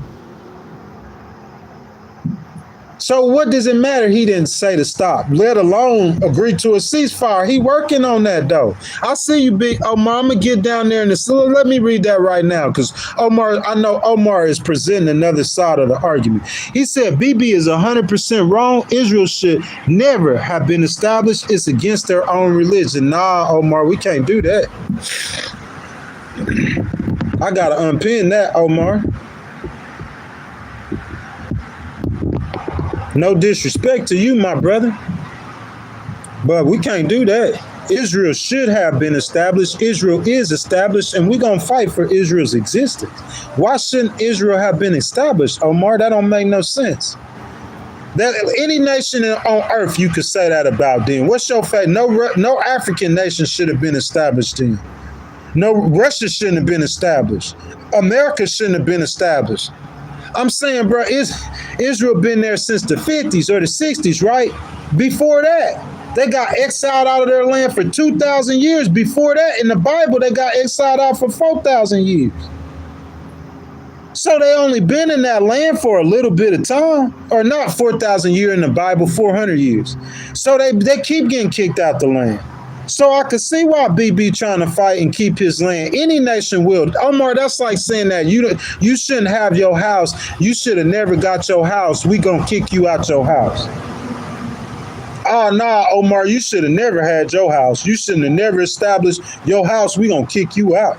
Omar, you ain't going for that. You gonna stand 10. And Israel gonna stand 10. And I'm gonna stand 10 with them. I'm gonna stand 30 with them. Standing 10 is just saying I support Israel. That's standing 10. Win, lose, draw, whatever they do, I support them. That's standing 10. Standing 30 is saying I support Israel, and the way we keep Israel in their land and having respect on the world stage and prevalent is by doing A, B, or C. And I don't think Bibi Netanyahu is doing A, B, or C. I think Bibi Netanyahu is doing just whatever he wants to do. And I think, you know what I'm saying, he's being just a tad bit too aggressive with the war. The way he's fighting the war. The way he's fighting the war, he's just being very aggressive. That's my belief. But standing with Israel, to me, isn't the question, Omar. And Israel do deserve that land. That's their land. That's their country. In my mind, that's the end of the conversation. In my mind, the next time somebody come try to take Israel out their land, it's gonna be what it's gonna be. And I'm gonna just say it like that. As for Ukraine, President Trump said that the war was making Russia look bad, of course. But of course, the Council on Foreign Relations, they trying to hate it on President Trump, saying he didn't, none of that matters. Trump noted that China and India are the primary funders of the ongoing war by continuing to purchase Russian oil, but he reserved his ire for Europe. He reiterated the position he stuck out earlier the month that the United States will not increase economic pressure on Russia until Europe halts all oil and gas imports from Russia. You need to do that immediately, Europe. Europe, you need to immediately. Whatever nations, listen, if Putin flying over your airspace, don't tell me nothing about you. If you buy oil from Vladimir and he start flying over your airspace, don't call us. Don't call us. I don't care if you NATO. Don't call us. You stupid. You buy oil from that man, you funding the war. Listen to me. I got my biggest opponent and I'm buying oil from him while he's shooting at me. He's shooting at me, boy. He's shooting at me and I'm buying his, and I'm sitting there giving him money. So I'm giving him money so I could get food or whatever I'm getting oil, and you just buying his bullets. You giving him money to go to Cuba to get mercenaries. You giving him money to go to North Korea to pay whatever that fool name is to get them over there too. Stop buying that oil. That's the problem. That's the only way he's able to fight the war is oil. So you know what Zelensky started doing? He started hitting them oil refineries. Take them out. Big Ghost was one of the first ones who told you that. Y'all know that. President T, I love you, baby. You hear me? Y'all tell him I said that. I love you, big President T. Ghost was one of the first ones to say that, man. I love you, bro. We love America, man. This is the business of America. Like I said, you Democrats could be mad when Gavin Newsom get up there or Josh Shapiro. We gonna do the same thing when it's your turn. We want you to win. We want America to win. You got to win the election first. You can't lose the election and get mad for people supporting the American president. You lost the election. And you can't blame that on Kamala Harris. I saying her name right. You know how many times I said Kamala's name? You can't blame that on Kamala. That's the Democrat in general. I would love to talk about that conversation, y'all, if y'all bring that up in the chat. I would love to talk about that, but we're going to finish the story, okay? Now, so it remains unclear whether President Trump will follow through on his promise or whether he is using Europe's shrinking purchases of Russian energy as an excuse. No, that's the stupidest thing I heard of. Well, in my mind, the way President Trump has approached this as of late is absolutely correct. The way he has approached this situation as of late is right. I don't care what they're saying. Because whether a promise, look, that's Europe's war. What he's saying is right. Look, I would have done it the way President Biden, listen, I'm telling y'all straight up, I would have done it the way President Biden was doing it. I would have fought that war the way President Biden was fighting that war. That's why Russia done lost half their equipment. And if they keep going, and if Zelensky get them oil fields and y'all simultaneously stop buying the oil, and then President Trump gets sanctions and free, I'm talking about you keep on Putin, you're going to break them down. But what I'm saying is you trying to say that President Trump, like, what? That don't make no sense. He gonna follow through on his promise. I would have deal with President Biden did, but President Trump didn't. He went over there and signed a mineral deal. He worried about the money. He a businessman. He running America like a business. So he signed a mineral deal with Ukraine. CIA keep on helping them. They keep on doing the things that they doing. They rocking and rolling, right? So all he did was said that he wants Europe to be responsible economically for the war. Europe is very rich. England is rich. France is rich. Germany is rich. Some of the richest listen, if you look per capita, look, okay, so you talking about the richest nations in the world. I'm finna give them to you right now. They all in Europe. You think I'm playing? You say, Ghost, I thought America was the richest. America has more money. But I'm talking about the richest countries in the world. They're real small countries. Watch some. Richest nations in the world. Nations in the world. All President Trump is doing is saying that Europe needs, that's their war. Ukraine is a part of Europe. So Europe needs to finance that war. That's all he's saying. So Ukraine's still getting the same weapons that they were getting before. It's just that the Europeans are buying them from America and then they're giving them. The Europeans are buying the weapons from the United States, buying the weapons from America, and then they're giving them to Ukraine. All President Trump is saying is that I don't want to keep funding that war. That's not my war to fight. Why should I have to pay for a war that's not my war? Okay, Ukraine don't got the money. Europe got the money. So Europe pay for it. That's what he said. Let's talk about the richest nations in the world. Okay? I'm already telling you, we're looking at the 50 richest nations in the world. Y'all ready? Number one, who y'all say the richest nation in the world is? Luxembourg. The per capita $150,000 a year. The average person in Luxembourg make 150. Singapore, 150,000. Ireland, Qatar, Bermuda, Norway, Switzerland, Brunei, and the United States is 10, with the average American making $85,000 a year. Switzerland, Norway, Ireland, and Luxembourg. So out of this, let's see, Brunei, hold up.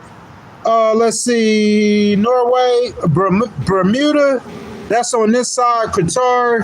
Bruh, 60% of the richest nations in the world. We're not talking about who got the most money. You know, if you got 1,000 people in your country and they all make 10,000 a year, this country got 100,000 people and they make 9,000 a year. They got way more money than you. Does that make sense? America got more money because the amount of people per capita, there's more people. You got 350 million people making $85,000 a year on average, where in Luxembourg, you might have 3 or 4 million people make, you get that? So America overall, you're talking about how much money, not how much money each individual person have, how much money the country has. Of course, America's the richest country, but we talking about the citizens in that nation.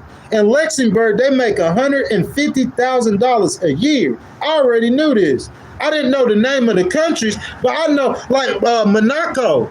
There's all them countries, all those, that old money is in Europe from all over the world. From all over the world. I'm talking about from America. They go there, not as much from America or on this side of the world. On this side of the world, most of the people are coming to America. Most people in Africa who are trying to migrate, as President Trump and them call it, most people in Africa do not eyeball the United States to get to. Do you understand that? Most people in Africa, immigrants, when they leave their country, they're not saying I'm going to the United States. They go to Europe. They go to Germany. When they leave their country, they going to Europe. A lot of them going to Europe. Europe is like America now. They rich. President Trump is aware of this. So he's saying, why do I have to pay America all this money for this war? Why? That's what he's saying. When Europe could pay for it. So I don't know what they talking about. That plan sound better than President Biden's plan. But I ain't gonna hate on President Biden because he was making the right moves, not the right money moves. The money could get you too. And that's all President Trump doing. But I wouldn't hate on President Biden, President Obama, or nobody, because they politicians, and President Trump's a businessman, so he gonna focus on the money. That's what he is. That should be common sense. He a businessman, so he looking at the money. President Biden ain't looking at the money, but President Biden was making the right moves. President Trump making the right money moves, but we had to get him to the right political moves. I think we getting him there, if he not there already. We had to get him to the right political moves. Hey, buddy. Hey, wake up. Y'all don't understand how serious this is, boy. You lose your neck around here saying that you gonna give the American power away to anybody, you'll lose your head, boy. Y'all don't understand how serious this is, boy. You gonna lose your head. Vladimir can't have nothing. We finna choke slam Vladimir. That's how we getting down, boy. Oh yeah, that's Big Ghost Rider. Big Ghost Rider. I'ma ride with the CIA, boy. I'ma ride with the U.S. military, boy. That's who I'm riding with. I'm riding with the military and I'm riding with American intelligence. And American intelligence said Vladimir Putin is a gangster. That's what he is. He ain't running nothing. That boy getting chokeslammed. And any politician getting in the way, we coming for your neck. So this morning, shout out Big President T. He on the right path. He said Ukraine could get Crimea back. So that let me know, at least at the bare minimum, Zelensky still has to be the president of Ukraine after that conflict is over. Now, immediately after it's over, they could hold an election and Ukraine can move forward with whatever they want to do with their president. But until we get to that time, then Zelensky still has to be in power. We can't allow Putin to redraw international borders. We can't do that. That's just what that is, y'all. And y'all tell me where I'm right. Y'all make sure if y'all have not, y'all double tap the screen, like the video, subscribe to the channel, and make sure you guys hit that notification bell. Super chat, super stickers, super thanks. They start at 99 cents, guys. The button with the $sign in it, your donations are much appreciated. Guys, we almost through this story. It's been about 2 hours we've been streaming. This stuff is so serious to me. Like Miss Janita said, Mitchell said, y'all make sure y'all liking the video, okay? President Trump, this is the Council on Foreign Relations. I already told y'all this is a biased story, but that's why I picked it to show y'all. I see P. Branch with that sticker. Thank you for the donation, baby. Everybody right now like P. Branch's donation. P. Branch, where you at in this live chat? If you donate to this channel, man, I'm going to make you a moderator for sure. You know what I'm saying? If you like the truth. Now, I just want to let y'all know now, y'all Republicans and Democrats, y'all be coming in here loving on Ghostwriter, but tomorrow you might hear me say something you don't like about President Trump. I'm not a yes man. But if y'all's Trump supporters, y'all need to know I like Big President T. I don't care if y'all don't like me. I'm in New York standing all 10 and telling you, boy, I'm a different one, boy. I knock your head. Now, let me stop. Mama told me now. Hey, look, but I'm going to tell you, though, I'm going to stand all 10 on what I believe. I like Big President T. But if he doing something wrong, if the job numbers is off, the job numbers off. What I'm supposed to do? I'm out here sweating. I care so much about my country. That's patriot sweat. If the job numbers off, what I'm supposed to do? I'm not going to take up for him. I'm not going to not talk about it. I'm going to talk about it and say, hey, you need to get them numbers up or give a stimulus out of something. You got to help the people. So if he pivots and takes the right outlook, actually, he beat Joe Biden. Because Joe Biden had the right political outlook, but the money outlook was wrong. President Trump had the wrong political outlook, but he had the right money outlook. Now President Trump got the right political outlook. So he got the right money outlook. Ukraine's still fighting the war. Bro, that made President Trump look so good, like he the adult in the room. That's what it make it look like. He come in here and he say, hey, hold up a second, this is wrong. We're not going to pay for this, spending millions. Europe is rich, they got the money. So this is what we do. Europe, that's your war. You buy the weapons from us and you give them to Ukraine. Ukraine's still getting the weapons, but America's not wasting no money. Then he go do the mineral deal to get back the money America has already spent. And now he's turning to the right position politically. President Trump, you win. All you got to do is get your peace agreement and you won. Big Ghostwriter gonna hold you 10. I'm gonna hold 10 for you on that. You did. Look, President Biden had the right political stand, but he was giving away all our money. President Trump said he don't want to do that no more. That's stupid. So President Trump fixed the money situation, and now he turned politically. He on the right side politically. He went further right than I did. President Trump said nothing about U.S.-Chinese relations. There's no need to speak on that, President Trump. China's watching that war. If you win with Ukraine in that war, then I guarantee you China never tried Taiwan, not while you in office. Not while you in office, because they know your resolve. They know your resolve. The silence might have reflected a desire not to derail his thus far unsuccessful effort. They just study hating on President Trump to negotiate a trade deal with Beijing. President Trump did negotiate a deal. Not what you talking about, but he got something. If so, he likely undercut that objective mark with his remark just a few years ago, reckless experiments. Man, I'm not even reading this trash. I can't read this trash. I can't read that trash. That ain't news. That's just a bashing of somebody you don't like. Don't call it news. It ain't news. You just bashing somebody you don't like. I can't read that. Because they not being objective. Don't put all those words, bro. Just tell me what happened.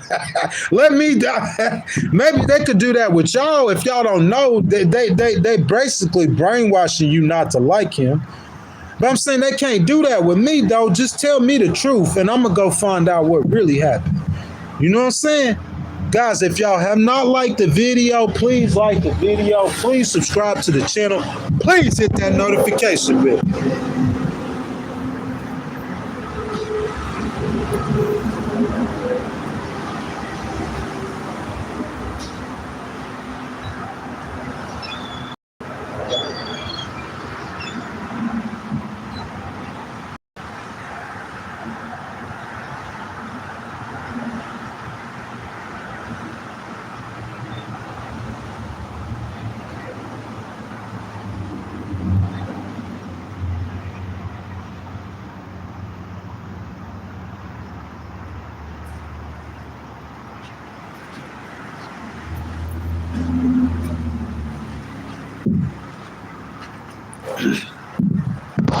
The business of America.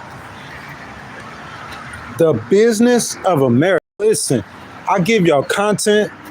You know what I'm saying? I tell y'all how I feel. I tell y'all what I think. You know, I got 169 college credits. So I'm not speaking into a void. You talking about a very educated person. That's a master's degree level of education. I don't have a master's degree, but I didn't took that many classes. You understand that? So if you understand that, I know politics and I know government. I don't know history as good as my daddy say I should. You know, my daddy, he like a history professor. But what he did in history, I did in politics. I know politics. I'm focused on the main thing with going on with our country. Y'all, what if I ask y'all right now, what's the main problem y'all think we have in America? I need to do a stream like this where I just talk to y'all the whole stream. The main problem that we have in America, some people think it's the Republicans, some people think it's the Democrats, some people think it's the economy. Y'all think it's a lot of things, but I'm telling you, the business of America is the foreign relations. That's what I care about. The business of America is the stock market, is the economy. All of that stuff is America's business.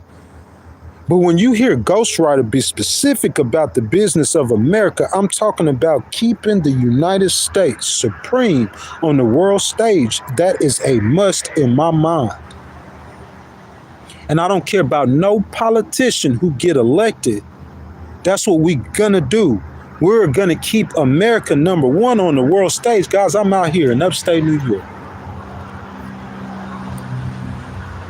It's beautiful, ain't it? This is my 15th state this year, y'all. 16th state. This is the third state I've been to consecutively at 45 years old that I never been to in my life.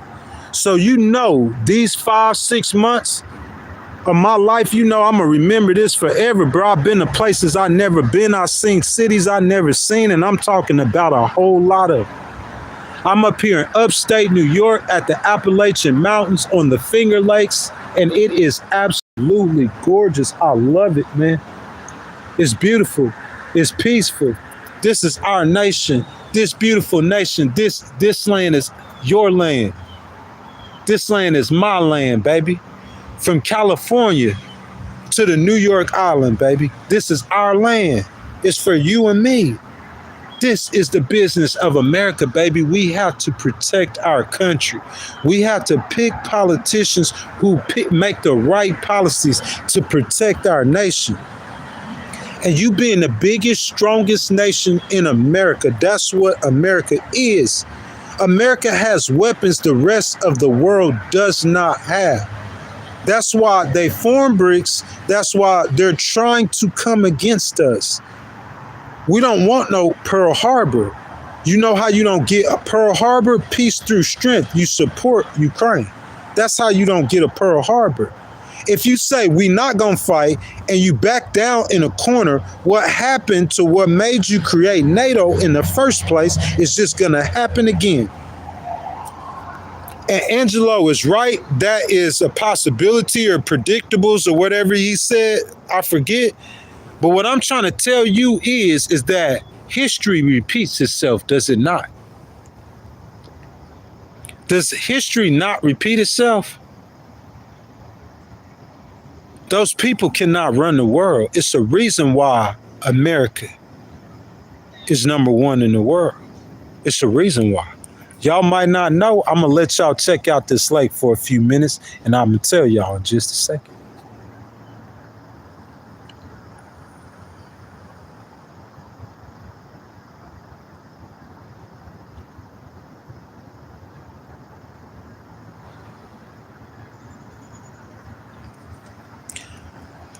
Let me get down here for a second, man. 2 hours and 5 minutes. Mike Huff says Appalachia is not Washington State. I'm not in Washington State. Who said I was in Washington State? I'm in New York. Upstate New York. Appalachian Mountains. They run from Tennessee, where I started at. I started in Caryville, Tennessee. I didn't start in Caryville. I started in Chattanooga. But I spent 20 days in Tennessee. I did about 10 live streams from Caryville, Tennessee, the Appalachian Mountains. That's where they start, on the East Coast. And they run all the way up here to New York.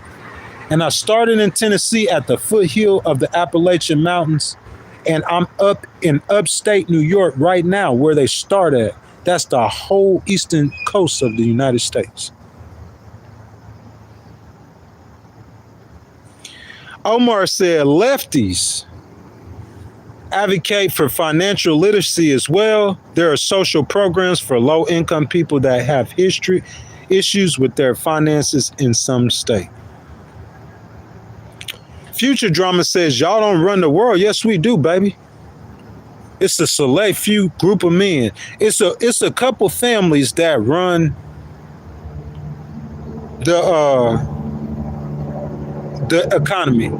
A couple of families in America have a lot of say, the most influence on the politicians that where things happen in the economy. You hear Bernie Sanders talk about that all the time, for a long time, the Koch brothers. You know what I'm saying? It's a couple of families in America that have power like that. The Lehman brothers, that they just, you know what I'm saying? Their words is very influential. I don't know about how much influential with President Trump, because President Trump himself is a businessman, so he knew a lot of these people. You know what I'm saying?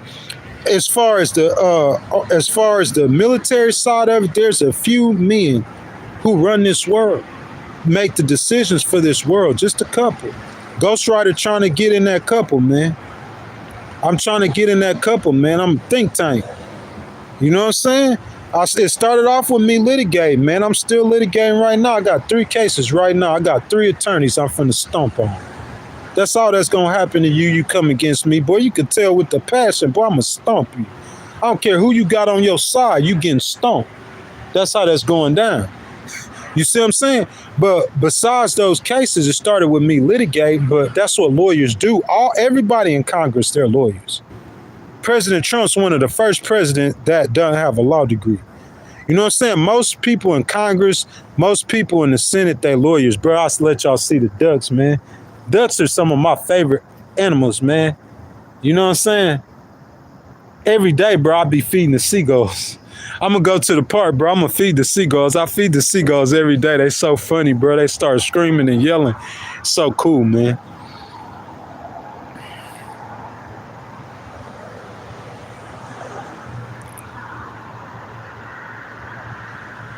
So plain Mary Jane says, what do you think of $1 trillion being taken from Medicaid and SNAP? I don't agree with that at all. I completely disagree with that. And I think that's going to cost President Trump and them the midterms. I might be wrong, but I think they're going to lose one of them chambers. They're going to lose the Senate or the House. That's what I believe. And I believe them losing the Senate or the House, plain Mary Jane, is due to them cuts to Medicaid and Medicare and SNAP. Those voters who made less than $50,000 a year that rolled with him because they thought that he was going to. But listen, we looked up the price of a lot of things yesterday. So the price of gasoline is actually down. The price of rent is down. The price of groceries haven't went down. Not dramatically, not really anything. But the price, eggs have, but groceries overall, the price of groceries overall have not went down. But a lot of stuff has went down. But I'm saying, has life gotten any easier? And if life haven't gotten any easier, then why would you take from the poor? Somebody said, oh, he's just taking insurance from illegals who shouldn't have had the insurance in the first place. And that's not accurate. Some of us are going to get higher premiums on our health care. Some of us are going to get higher. So him cutting Medicaid, Medicare, and SNAP, I don't agree with that at all. I've stated that 10,000 times. I would have been like Elon. I would have been one of the loudest voices like Thomas Massey saying, do not cut SNAP, Medicaid, and food stamp. You messing with the people's stuff. Don't with the people. You got to give to the people. You can't take from the people. All of this is very complicated stuff, though. So it's not just easy. It's not like left or right, and he chose the wrong move. 100 presidents have tried this before. They just don't have the right outlook on the situation. You know what I'm saying? I'll give it to you real quick, and then I'm going to get Omar's comment. Listen, so our entitlement programs, Medicaid, Medicare, Social Security, what's some more entitlement programs? Those are like our rent. Those are like our bills that you cannot afford to not pay. You see what I'm saying? If you take from Social Security, whatever party and politician did it, they're going to get rid of you next election. I promise you. That's why they scared to do it, because they know they're going to get rid of you. You don't do that. You don't take from the people. So President Trump is making tariff money, and whatever he took from the people, he need to give back. To give back to some he didn't take from, too. That's how you cover that up. I took from you. Oh, well, here you go. I'm going to give this back to you. You know what I'm saying? That's what I think. Omar says, talking to future drama, are you okay with Republicans consistently using dog whistle and taking stuff, talking stuff about their political opponents, all the hate speech? Kurt literally called a man a chink. Man, he did. Wow, I didn't even know that. I didn't even know that, Omar. But that's one thing though that I did about Kirk is that Kirk, a lot of times with his language or his speech, he felt the way he felt. That's the way he feels. You know what I'm saying? Like Martin Luther King, you know. But I don't know Martin Luther King. He weren't saying that white people were chinks or Asians were chinks. He weren't saying Jews were, or he wasn't saying Martin Luther King wasn't doing that. He didn't say that white people were bad. He just said black people need to be included. That's what Martin Luther King's message was. You know, it's more of a message of peace. But Kurt didn't really have that message. But besides him and the way he looked at racial things, what he did for the Republican Party, though, you can't hate on that, Omar. He did a lot for the Republican Party. A whole lot. A whole lot. He basically turned all of America's youth to conservatives almost. Real talk, that's crazy. He for the first, bro. I thought that young people will always be liberal. Who in the stream think that? Young people are more liberal when they're young. You gonna be wild and free. That's what liberals, wild and free. That's what we think in our mind. That's not what happened though. You know what I'm saying? Christopher Kirk, man, Charlie Kirk, excuse me. He changed a lot of people, man. He started turning them young people to conservatives. You know what I'm saying? Omar says 100% true. King never called a man a cracker or chink. King wasn't hateful at all. That's what it's about. You know what I'm saying? You could preach whatever you want to preach, just don't do it with division. And I think that was Charlie Kirk's thing, is that some of his message, there was division in some of his message. We can't get on the same page with division. The only way you could get on the same page is with unity. So if you preaching something that's divisive, we will never be on the same page. It's okay to have the debate, but I'm saying you could do the debate with unity. The founding forefathers, they set this system up for a debate. But the debate wasn't to debate each other and say, hey, that group of people, they're not good, or they're not human, or they're not smart. You pointing the fingers, calling names. That's not what the founding forefathers set it up for.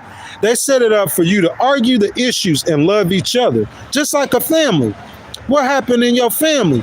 You might argue with your mama or daddy, but you still love them, right? You might argue with your sister or brother, but you still love them. Well, that's how the founding forefathers set up America, that we might argue with each other, but love each other. But I'm saying, if you sitting there, Omar said he advocated for white nationalism, which is white supremacy. You see what I'm saying? That's your legacy. That's his legacy. For as much as I hear people, listen, I ain't gonna lie. He brought a lot of, I seen him bring a black guy up on stage who supported him. I seen him be cool with black people. I'm not gonna say that he didn't like Asians, completely didn't like Jews, or he didn't like blacks. I seen him be cool with him, but I'm saying he did like say a lot of things that were, we could look at and say they were divisive. As much as he did for conservatism and the Republican Party, you could do that without talking about black people, can't you? As much as you're doing for the conservatism and the Republican Party, you could do that without calling an Asian person a chink, can't you? That's my opinion. But I mean, still in all, Charlie Kirk, he did do a lot for the Republican Party. So still in all, Omar, you know what I'm saying? Like, you got to recognize what he is. I say this all the time. Matt Ryan played for the Falcons. I'm a Saints fan. I love the Saints. But Matt Ryan would come to the Superdome and beat us a lot. You know what I'm saying? I don't want nobody in here saying nothing about the Saints right now. You gonna make me mad because they sorry right now. We gotta go get them trash bags. But look, but Matt Ryan played for an opposite team, but I could recognize Matt Ryan's greatness.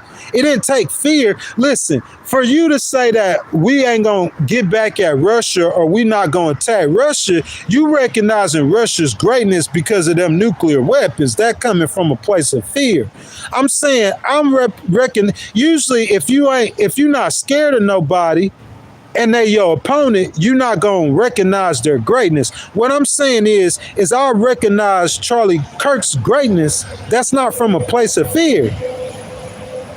You see what I'm saying? It's just like looking over there at Matt Ryan as he beating the Saints. The Saints my team, but they got beat. Charlie Kirk beat the Democrats, beat the liberals, beat black people, beat a lot of people. What, Omar, whether we like him or not, he beat a lot of people with his arguments, with his organization. You know what I'm saying? He beat a lot of people with his teaching of conservative principles. But I mean, I'm looking at him and saying, hey, look at Matt Ryan throw that touchdown. But I kind of feel like Omar do, because what you saying is divisive. I'm saying even he asked Van Jones. The day before he died, he offered Van Jones to come and do a debate with him like he do on his platform. I like this platform, Omar. That's what I would do. You know what I'm saying? If I go out there, I'm gonna open it up for people to come out there and say what they want to say. So that about him, I did like that about him. There's a lot of stuff he did I liked about him. I just wish he wouldn't have been talking about black people or calling Asians chinks. That's what I'm saying. That's like, I mean, how much of a, that's like, okay, here's my perfect example. So you'll know that it's not, I'm just saying that because he was against black people, then I'm acting like that. This is what I'm saying. I'm saying that even Jesse Jackson or Al Sharpton, when they start talking about white people, or even the Reverend what's our boy name? That's Louis Farrakhan. When they start talking about white people that bad, to where it's like, oh, this about why I don't really get into that, man. I don't get into all that stuff. You know what I'm saying? If you say a word, oh, look at that, okay, that's what it is. But I'm saying you stepping down into hatred. I'm going to step down into hatred and say that I don't like this person because of their color. And you got a whole thesis on why you think that black people are the supreme race. Because for every white person I don't hear white people say that much. It's only a couple of white people that say, but I don't really hear white people say that much. But I hear black people a lot saying that they are the supreme race. I hear black people, I promise you, I almost on a daily basis, I hear a black person say that black people are the supreme race. They're not saying it like that. They might say that black people are the Israelites, the lost Israelites or something, but they saying it in a way to let you know that they really ain't messing with white people. I'm saying, like, we'll never unify from a place like that, whether you black or white. You'll never unify from a place like that. Where you unify from is by saying, hey, man, you might be different than me. I acknowledge the differences and I share the differences. You see what I'm saying? But even though you different from me, I'ma still be respectful to you as a person, as a human. I didn't really see that from Charlie Kirk. You know what I'm saying? That's just my opinion. Whether you could argue, you could have an argument or debate and say whether or not you thought he was an actual real racist. I think that's debatable. I think that's very debatable. With the stuff that he's saying, it's not debatable. But I'm saying I've seen him in actuality. They said President Trump is racist. Me personally, I don't think he is. His father, I know his father was a racist. But saying that President Trump is racist, I've heard, how many of y'all heard them say President Trump is racist? You know what I'm saying? You got to know a man personal. A lot of times, Omar, the stuff they saying on TV or the stuff they saying, it's a political thing, even though I wouldn't get down like that, but they do. You know what I'm saying? So, I mean, it's just kind of tough. I know, Omar, that's exactly correct. 10,000% correct. I don't care what nobody say. That's correct. Not in America. How you can have a black supremacy mentality from a group of people who were slaves? Black people were slaves. So they never had no black supremacy, but they do now. I hear more from black people talking about black people being a superior race than I hear from white people. I really never hear that from white people. Sometimes their actions, I see their actions and they act a certain way, but hearing them say that, Charlie Kirk is rare. But he was teaching that. He was teaching that. It's one thing to just believe it, but I'm saying he was teaching that. Man, see, y'all, they in here saying that. That's just what people think. What can I say? That's people's opinions. I mean, this is a singular opinion. You got to go to every single person, black person, and ask them if what Charlie Kirk said offended them and how bad it offended them. You know what I'm saying? For what he said, I can't say nothing. You can't say nothing to AOC if she don't want to. Look at the words he said. So, Michelle Obama. So you gonna talk to me about you don't like me, and then you die, and I'm not championing your death, and I'm not championing this celebrating your death. That's stupid. That's the game. I mean, you went around, bro. I'm a fighter. I fight people. If I would have died in my 20s, there would have been 10 million people at my funeral. You could ask my mom. If I die right now, it's definitely not going to be 10 million. It ain't gonna be 10,000. I'll be lucky to have 10 outside of my family. That's what happens. I understand that, bro. I stomp on people. That's what I do. Imagine if this your job. I'm talking about big people. That's your job. You stomping on people. So when you die, what you think gonna happen? You stomped on these people. He stomped on AOC. He stomped on Jasmine Crockett. He stomped on Michelle Obama. No, they not gonna want to support his death. You shouldn't even feel any type of way. If all black people did so, you should just support him and your whiteness with your white homeboy being whiteness and just be whiteness and just be happy whiteness. It's the words he said. How many times y'all heard Ghostwriter on the live stream say anything about a white person or a white man? That ain't got nothing to do with your race. That's the stupidest thing I heard of in my life. The stupidest. Ain't none of this got nothing to do with your race. This ain't got nothing to do with President Trump's color. Unless he make it have something to do with it. Unless you make it have something to do with it. If you come out start saying Martin Luther King was a bad person, you making it about race. You doing it.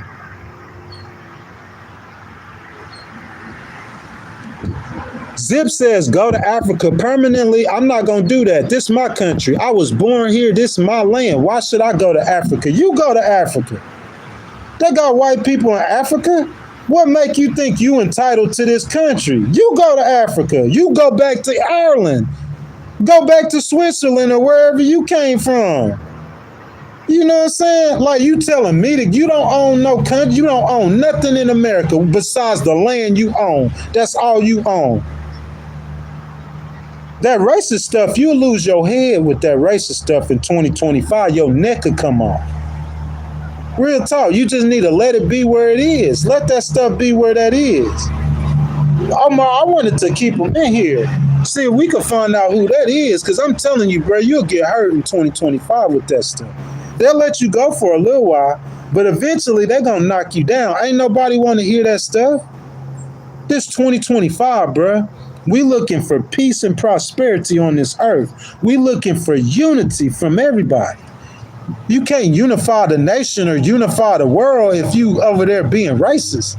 Like we back in the 40s or the 20s. I could see if you were like 15 and you hadn't figured out life yet. If you're a grown person and you figured out life and you still racist, you are an enigma. You are an enigma to our society. And that goes for black people too. If you over 25 and you haven't figured out that all people are equal or the same, you are an enigma to our society. You are the problem.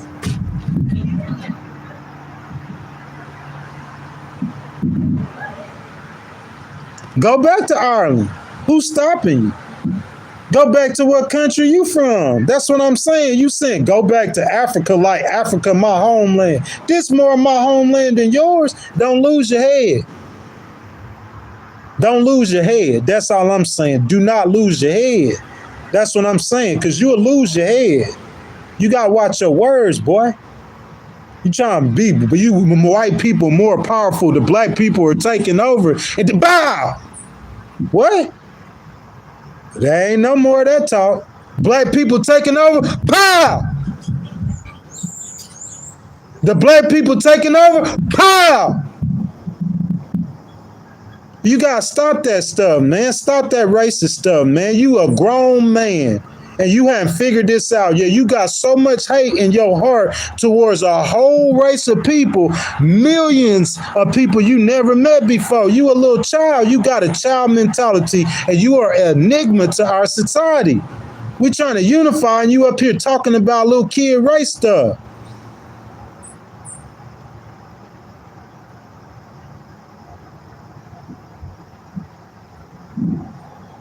Oh, you say the Zip person was a race? If they racist, if they are what they are. I'm just saying, in America, we don't want none of that stuff, bro.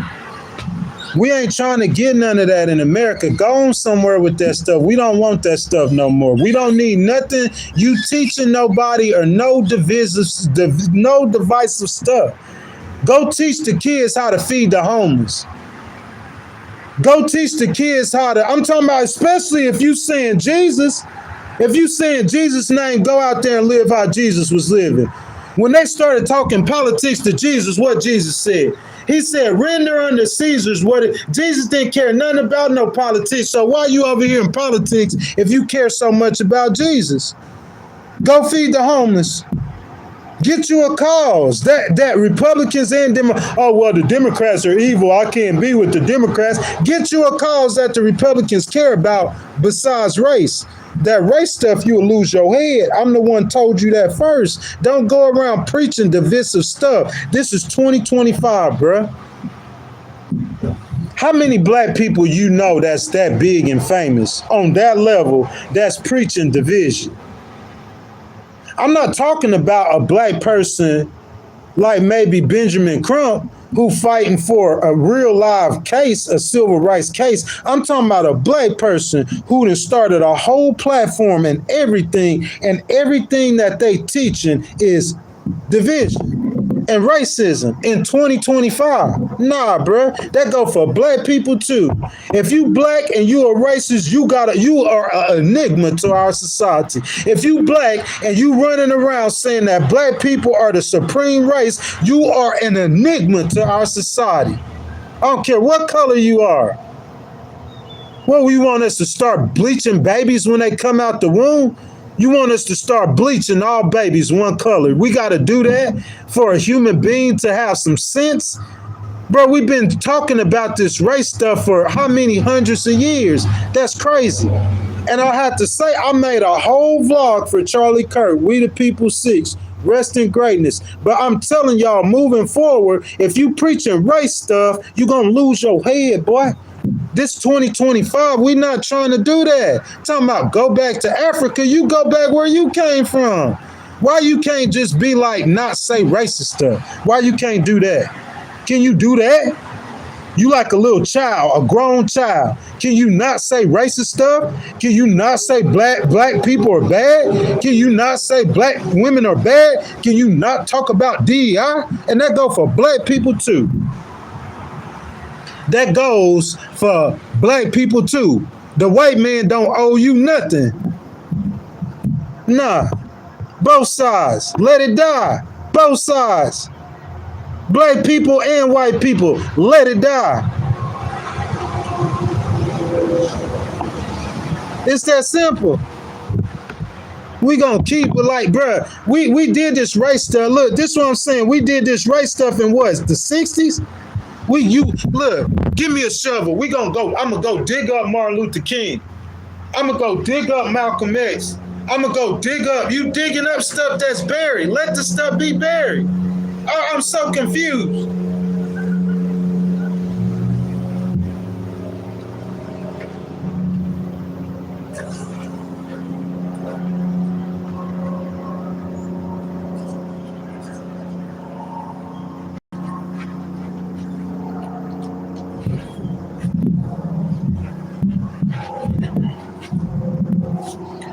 Omar's talking to Tommy. He says, people have been tired of black people since slavery, so WTF is black fatigue. Y'all tired of black people pointing out the racist stuff in our society. Let me go see what Tommy said. Omar, did you push him out? Hold up, where Tommy at? I want to see what he said. Omar, did you take him out? It looked like you might have took him out. He might have said some. No, you didn't. Oh, Tommy says that he hates that you put race in everything. Tommy, like, everybody don't do that. And it's not everything. But I'm saying, if you coming out directly saying that Martin Luther King was a bad person, yes, you putting race in. Those words right there, saying that alone, I mean, you going around talking about Michelle Obama and talking about black women. You know what I'm saying? I mean, you putting yourself in that position. That's a hatred spot. That's a hatred spot. Somebody told me, I'm going to go pin this. It's not a person of mystery. That's one of the words. Something hard to understand or explain is an enigma. So somebody questioned what an enigma was. It's several meanings.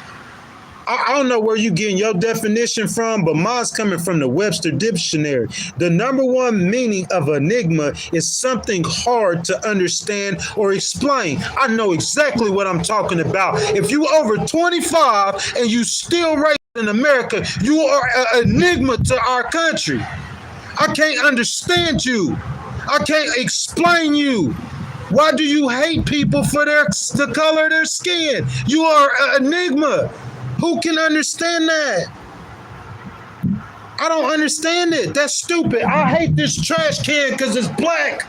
That's the stupidest thing I ever heard of. I hate the top of this trash can because it's silver. That's dumb, bro. That's like little kid stuff. Oh, I hate the back of this phone because it's blue. You're not talking about a dog. I hate a Labrador because he pitch black. You talking about a human being. You stupid. You are an enigma to our society. I cannot understand or explain you.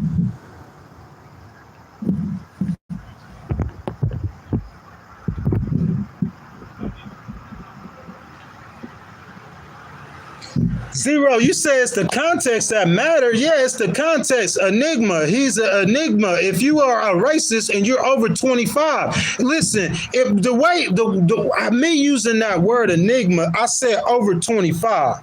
See, if you under 25, I didn't say you was an enigma if you're a racist and you not 25. I didn't say that because I know what I'm talking about. Somebody who is racist, the only way you could be racist is if you taught that, right or wrong. If you taught it. If you take a Chinese baby straight from China and I bring him right here in New York and I put him in a white family with sisters and white brothers, that child gonna come up and he gonna talk white, he gonna almost look white. He gonna be just like them. If they listen to the Dave Matthews Band, that's what he listening to. If they listen to my favorite band, The Fray, that's what that baby gonna listen to. It's his environment. I got a box that I'm finna check. Hey, God, hold up, God. Before you let me get born in this world, I'm gonna check the box. I want to be black. Okay, I get to the world. Oops, I checked the wrong box. I should have checked the right box. You didn't choose what race you want to be. It's stupid. Listen, if you teaching racism, right, to a young person, right, then I'm saying it's a certain level of age to where you should be able to learn that people are equal.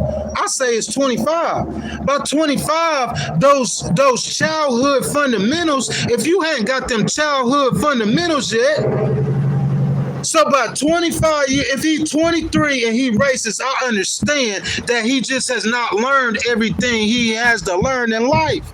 I understand that. He could have got taught by a racist parent, and he's got to live his life, and he's got to figure out himself that black people are no different than white people. You have some stupid black people, you have smart black people, you have stupid white people, you have smart white people, you have aggressive black people, and you got calm black people. I know black people who more calmer than any white person I ever met in my life. I know a bunch of them. He has to learn that. So if he's over 25 years old, he is an enigma to me and to our society, meaning that he is something hard to understand or explain. Don't you ever in your lifetime challenge ghostwriter on the meaning of a word. You might challenge me on the pronunciation of the word. You might challenge me on like the spelling of the word, but not the meaning. I'm an attorney, homeboy. I know what them words mean. I choose them carefully and wisely. And if anybody know my vocabulary, you can ask my mom and daddy. I got a wide variety of words to use. And in that situation, I didn't want to use a word that was hateful because we trying to get rid of the hate. So he's an enigma. He's hard to understand. I don't understand how you over 25 and you have lived life You ain't in a box. You out here living, and you still haven't figured out that white and black people are the same. You racist. You hard to understand. You an enigma to our society.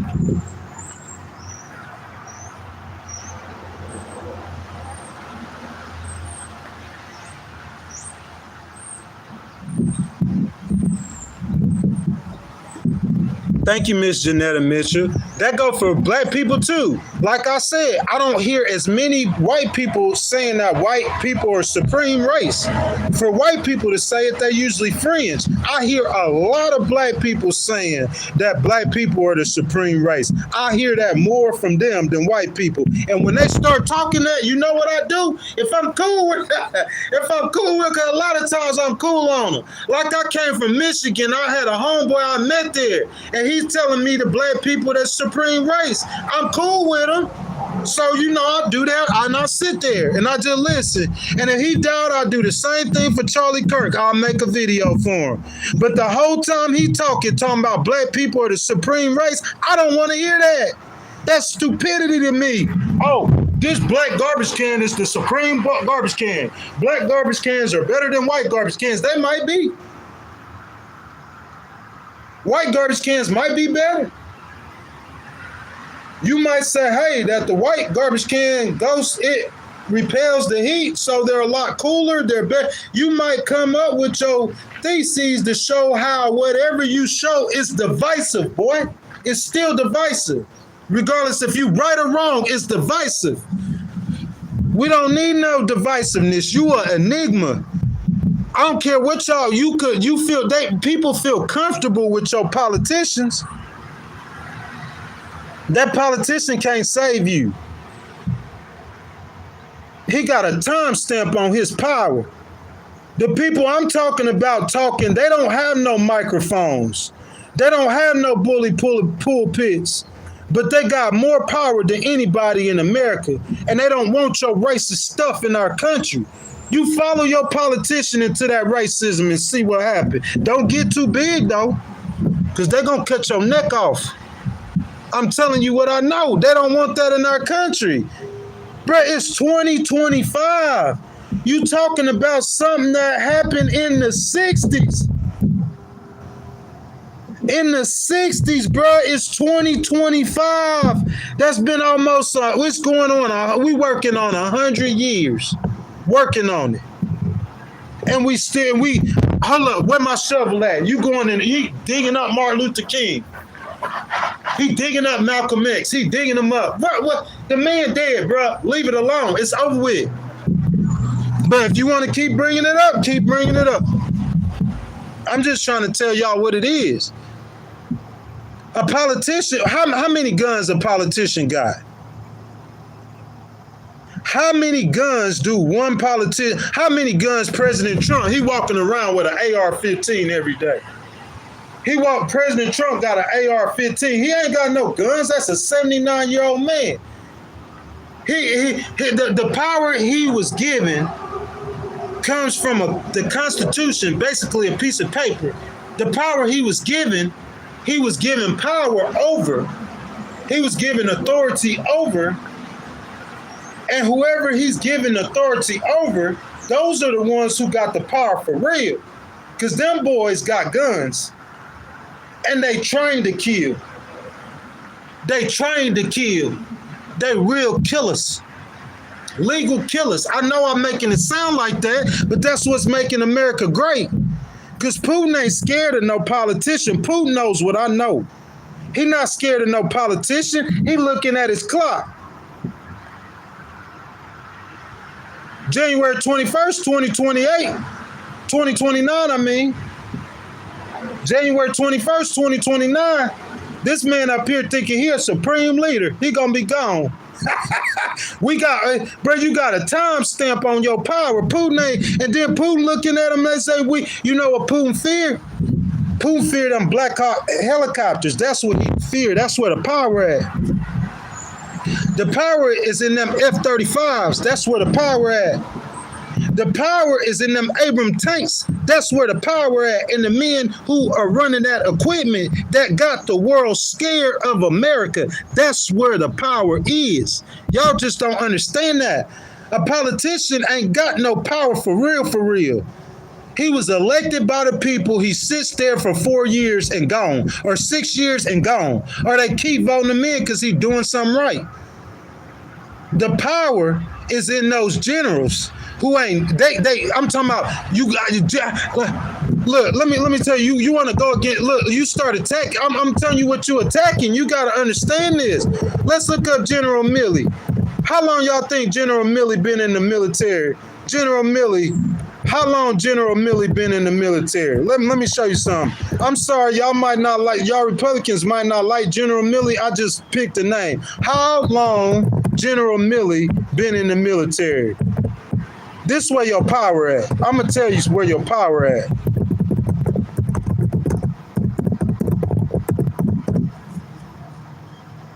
"42 years. I've been alive 45 years. General Milley been in the military 42 years, boy. You get that? That's where your power at. This little Ricky D politician, he gonna be gone in 4 years. That general, he clouded and he goated. That general, he clouded up and he goated. Boy, bow down when you see me. That's where your power at, boy. Who President Trump could call that General Milley can't call? You don't think General Milley know the prime minister of, you don't think General Milley don't know all these people? Who that 4-star, let's look up who that 4-star commander is. Holla. Yeah, you can lie, it's the facts. 4-star, we talking about real military now. I'm talking about people who are, I'm not talking about no veterans. Y'all understand that? I'm talking about real military. I'm talking about real, I'm a veteran. Somebody running around a group of veterans, you ain't no different than me. I'm a veteran. You ain't no different than me. I'm a veteran. So you got a group of veterans. That's not who I'm talking about. I'm talking about that real active duty, that real military. Hold up. So we said General Milley. Okay, who is, I'm looking for the 4-star commander. Who is the Joint Chiefs of Staff? Let's look him up. General Dan Kane, the 22nd chairman of the Joint Chiefs of Staff. We looking for that power, boy. That real power. Let's look up General Dan Kane. How in the military? General Kane, thank you for your service, baby. General Kane, hold up. He served in the CIA. You want to talk about the power in America? You want to talk about the power?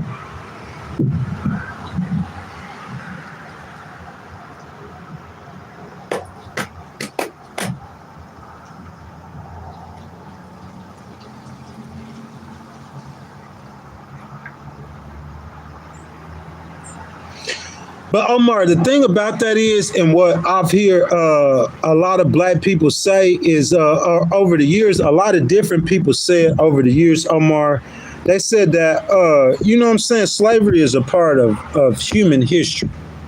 So we aren't like saying that, like, you got to understand. So we understand that, like, always slavery, always. But here's the issue, though.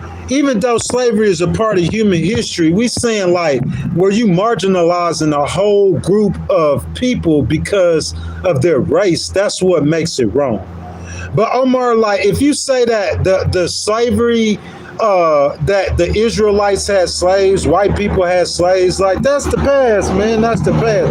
Listen, when I wake up in the morning, I'm not going to see a white man and stand against this white man because I used to be a slave back in the day.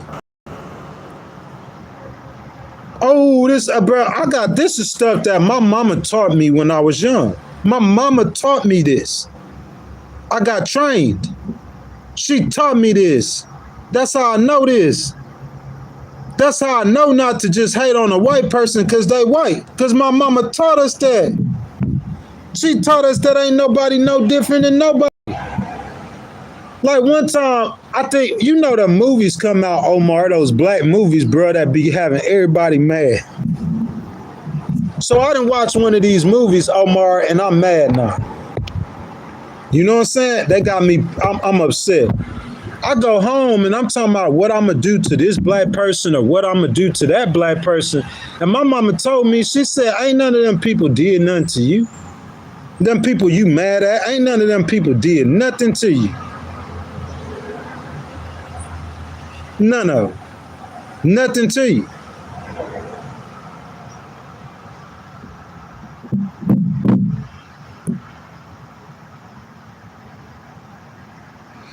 Oh, no, I don't hate Stephen Miller, though, man.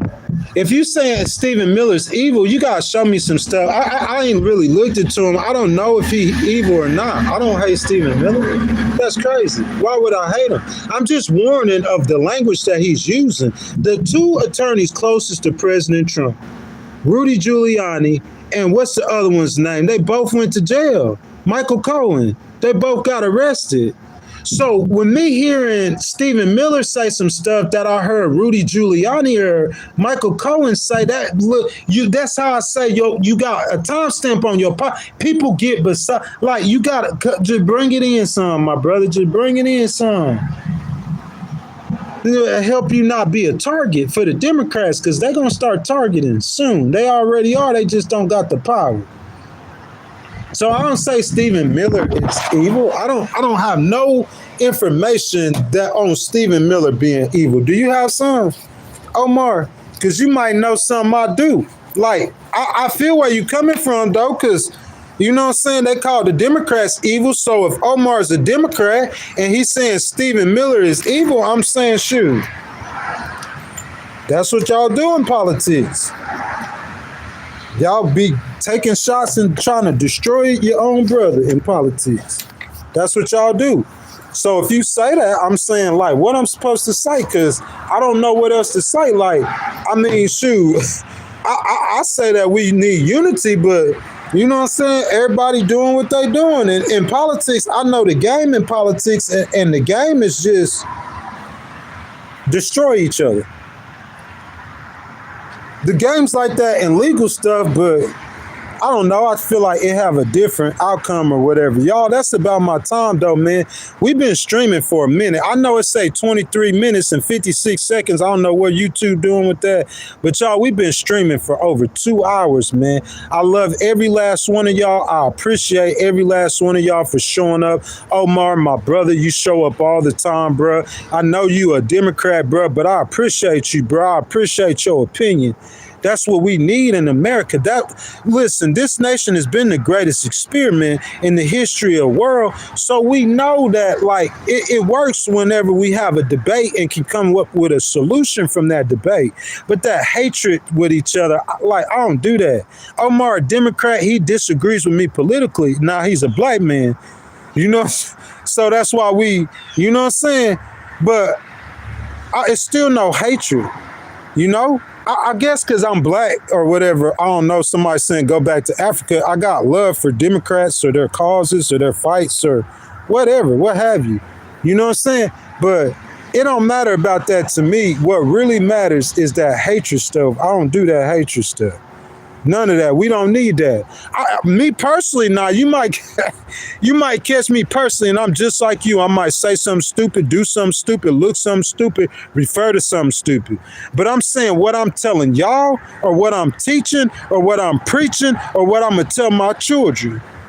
We don't do no hatred stuff. That's how my mama raised me, and that's how I'm gonna raise my children, and that's what I'm gonna preach. Y'all, that's my time, man. I love every last one of y'all, man. You know what I'm saying? Like, bruh, I know I'm a Christian and I wear my Christianity on my sleeve, but I'm not trying to, like, preach to y'all. I'm not no preacher. Whatever you believe in, it's just I believe in Jesus. I believe Jesus is the only way. And I believe in Jesus without teaching division. I believe in Jesus by teaching what he teach, not what the church teaches, what Jesus taught. That's what I believe in. I believe God is the creator. I believe Jesus is his son and he died to redeem you for your sins. All you have to do is pray and ask him to forgive you, and he will save you if you believe and have faith in his sacrifice, his grace, the blood he shed. I believe it was a pardon for my sins and for your sins. And I believe that's the way to heaven, by accepting Jesus and following what he taught, to love one another, man. Am I right or wrong? That's what we supposed to be doing, loving one another. Like, I bump heads with somebody, but I'm not thinking I'm finna kill this dude. Like, you know what I'm saying? Like, I'm a legal person, so I wouldn't kill nobody unless the law told me or allowed me to kill somebody, you know? But I'm saying, like, if I wasn't a legal person, before I was a legal person, I might want to punch him in the face, but I'm not trying to kill him, bruh. That's too far. We're going to destroy ourselves if we don't rein that in. And I'm telling you how we can rein that in. I know this not going to work because the way the world is, but you can rein it in with Jesus. Because if you teach what Jesus taught, to love one another, bro, that's our way. Am I right or wrong? I love y'all, man. Upstate New York, I probably got about another week here. I felt like I did all of my work for Legal Wars Live here in upstate New York at this location. You know what I'm saying? Like I said, New York's beautiful. I'm going to spend time here in Pennsylvania. But next we're going to Massachusetts and Connecticut. But if you know the geography, like once you leave Connecticut, you're going to be right back in New York. You know what I'm saying? And then Pennsylvania and Philadelphia is south of New York, so right back in Pennsylvania. You know what I'm saying? So I'm not sure how much further south I'm going to be moving. You know what I'm saying? If any, I don't know yet. I'll let y'all know. But I'm just saying right here at this beautiful lake in this beautiful spot, tomorrow, guys, we streaming at 7:30, and then you might get one more stream in the next 7 days. From here to next Friday, you will get one stream. So I did all these vlogs. That's how I'm going to start doing it. So when I'm going to blaze through Massachusetts, the link's in the bio. Make sure y'all click on the link from my Instagram, on my IG. Y'all can get all the content, all the places, all the locations, okay? So I'm going to blaze through Massachusetts, and I'll probably stop in Connecticut. When I get to Connecticut, I'm going to stream, okay? And the streaming won't be like it is here. It'll be like in Erie. You know what I'm saying? You guys might not have known the Erie streaming, you know what I'm saying? Because I just went there, blazed through, and kept moving. But I'm saying New York City or Pennsylvania is going to be my final stops for us to do what we're doing right here. Where you're going to get 10 live streams and you're going to get 2 videos or 3 vlogs. It's going to be New York City or somewhere in Pennsylvania. That's what I'm saying. And we're going to do that for October. And then in November, I'm just going to have to make the decision if I'm going to keep going south or we just going to post up in Pennsylvania or New York. In October, I'm going to make that in November, excuse me. So y'all guys could get ready in October for content. The states, we touching. We going Massachusetts and Connecticut for sure. New Jersey for sure. New York City for sure. And more than likely Pennsylvania. We might do Vermont and New Hampshire as well. I'm not sure yet. What's up, Big Bernie Sanders, baby? You feel me? Bro, I love politicians, man. That's my time, y'all, though. I got to get up out of here, man. You know what I'm saying? I face things bigger than me in life all the time. And the way I handle that is because I told you how I prayed to God. The way I handle that is by getting on my knees and asking God to forgive me. The way I handle things bigger than me, I get on my knees and I give it to God. I drop it at his feet through prayer, and I get up and I walk away, and I believe he gonna handle it. He gonna rescue. That's how I do it.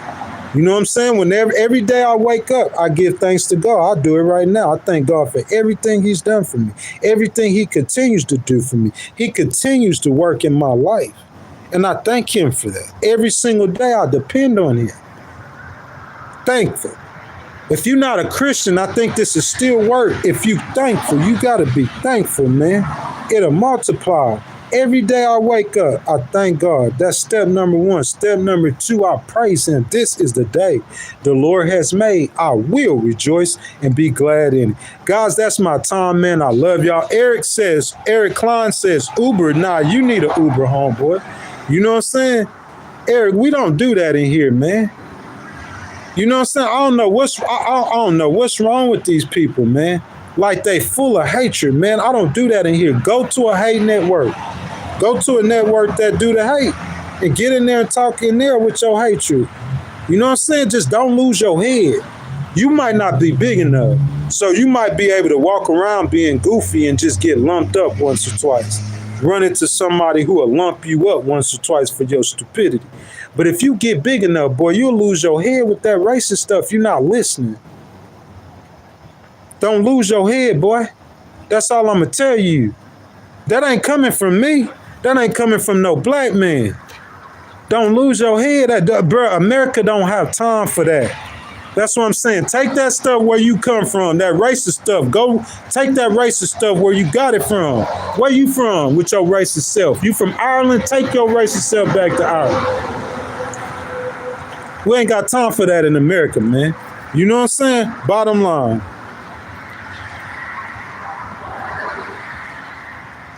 Look, they study coming in my live stream hating on me, but they be in here though.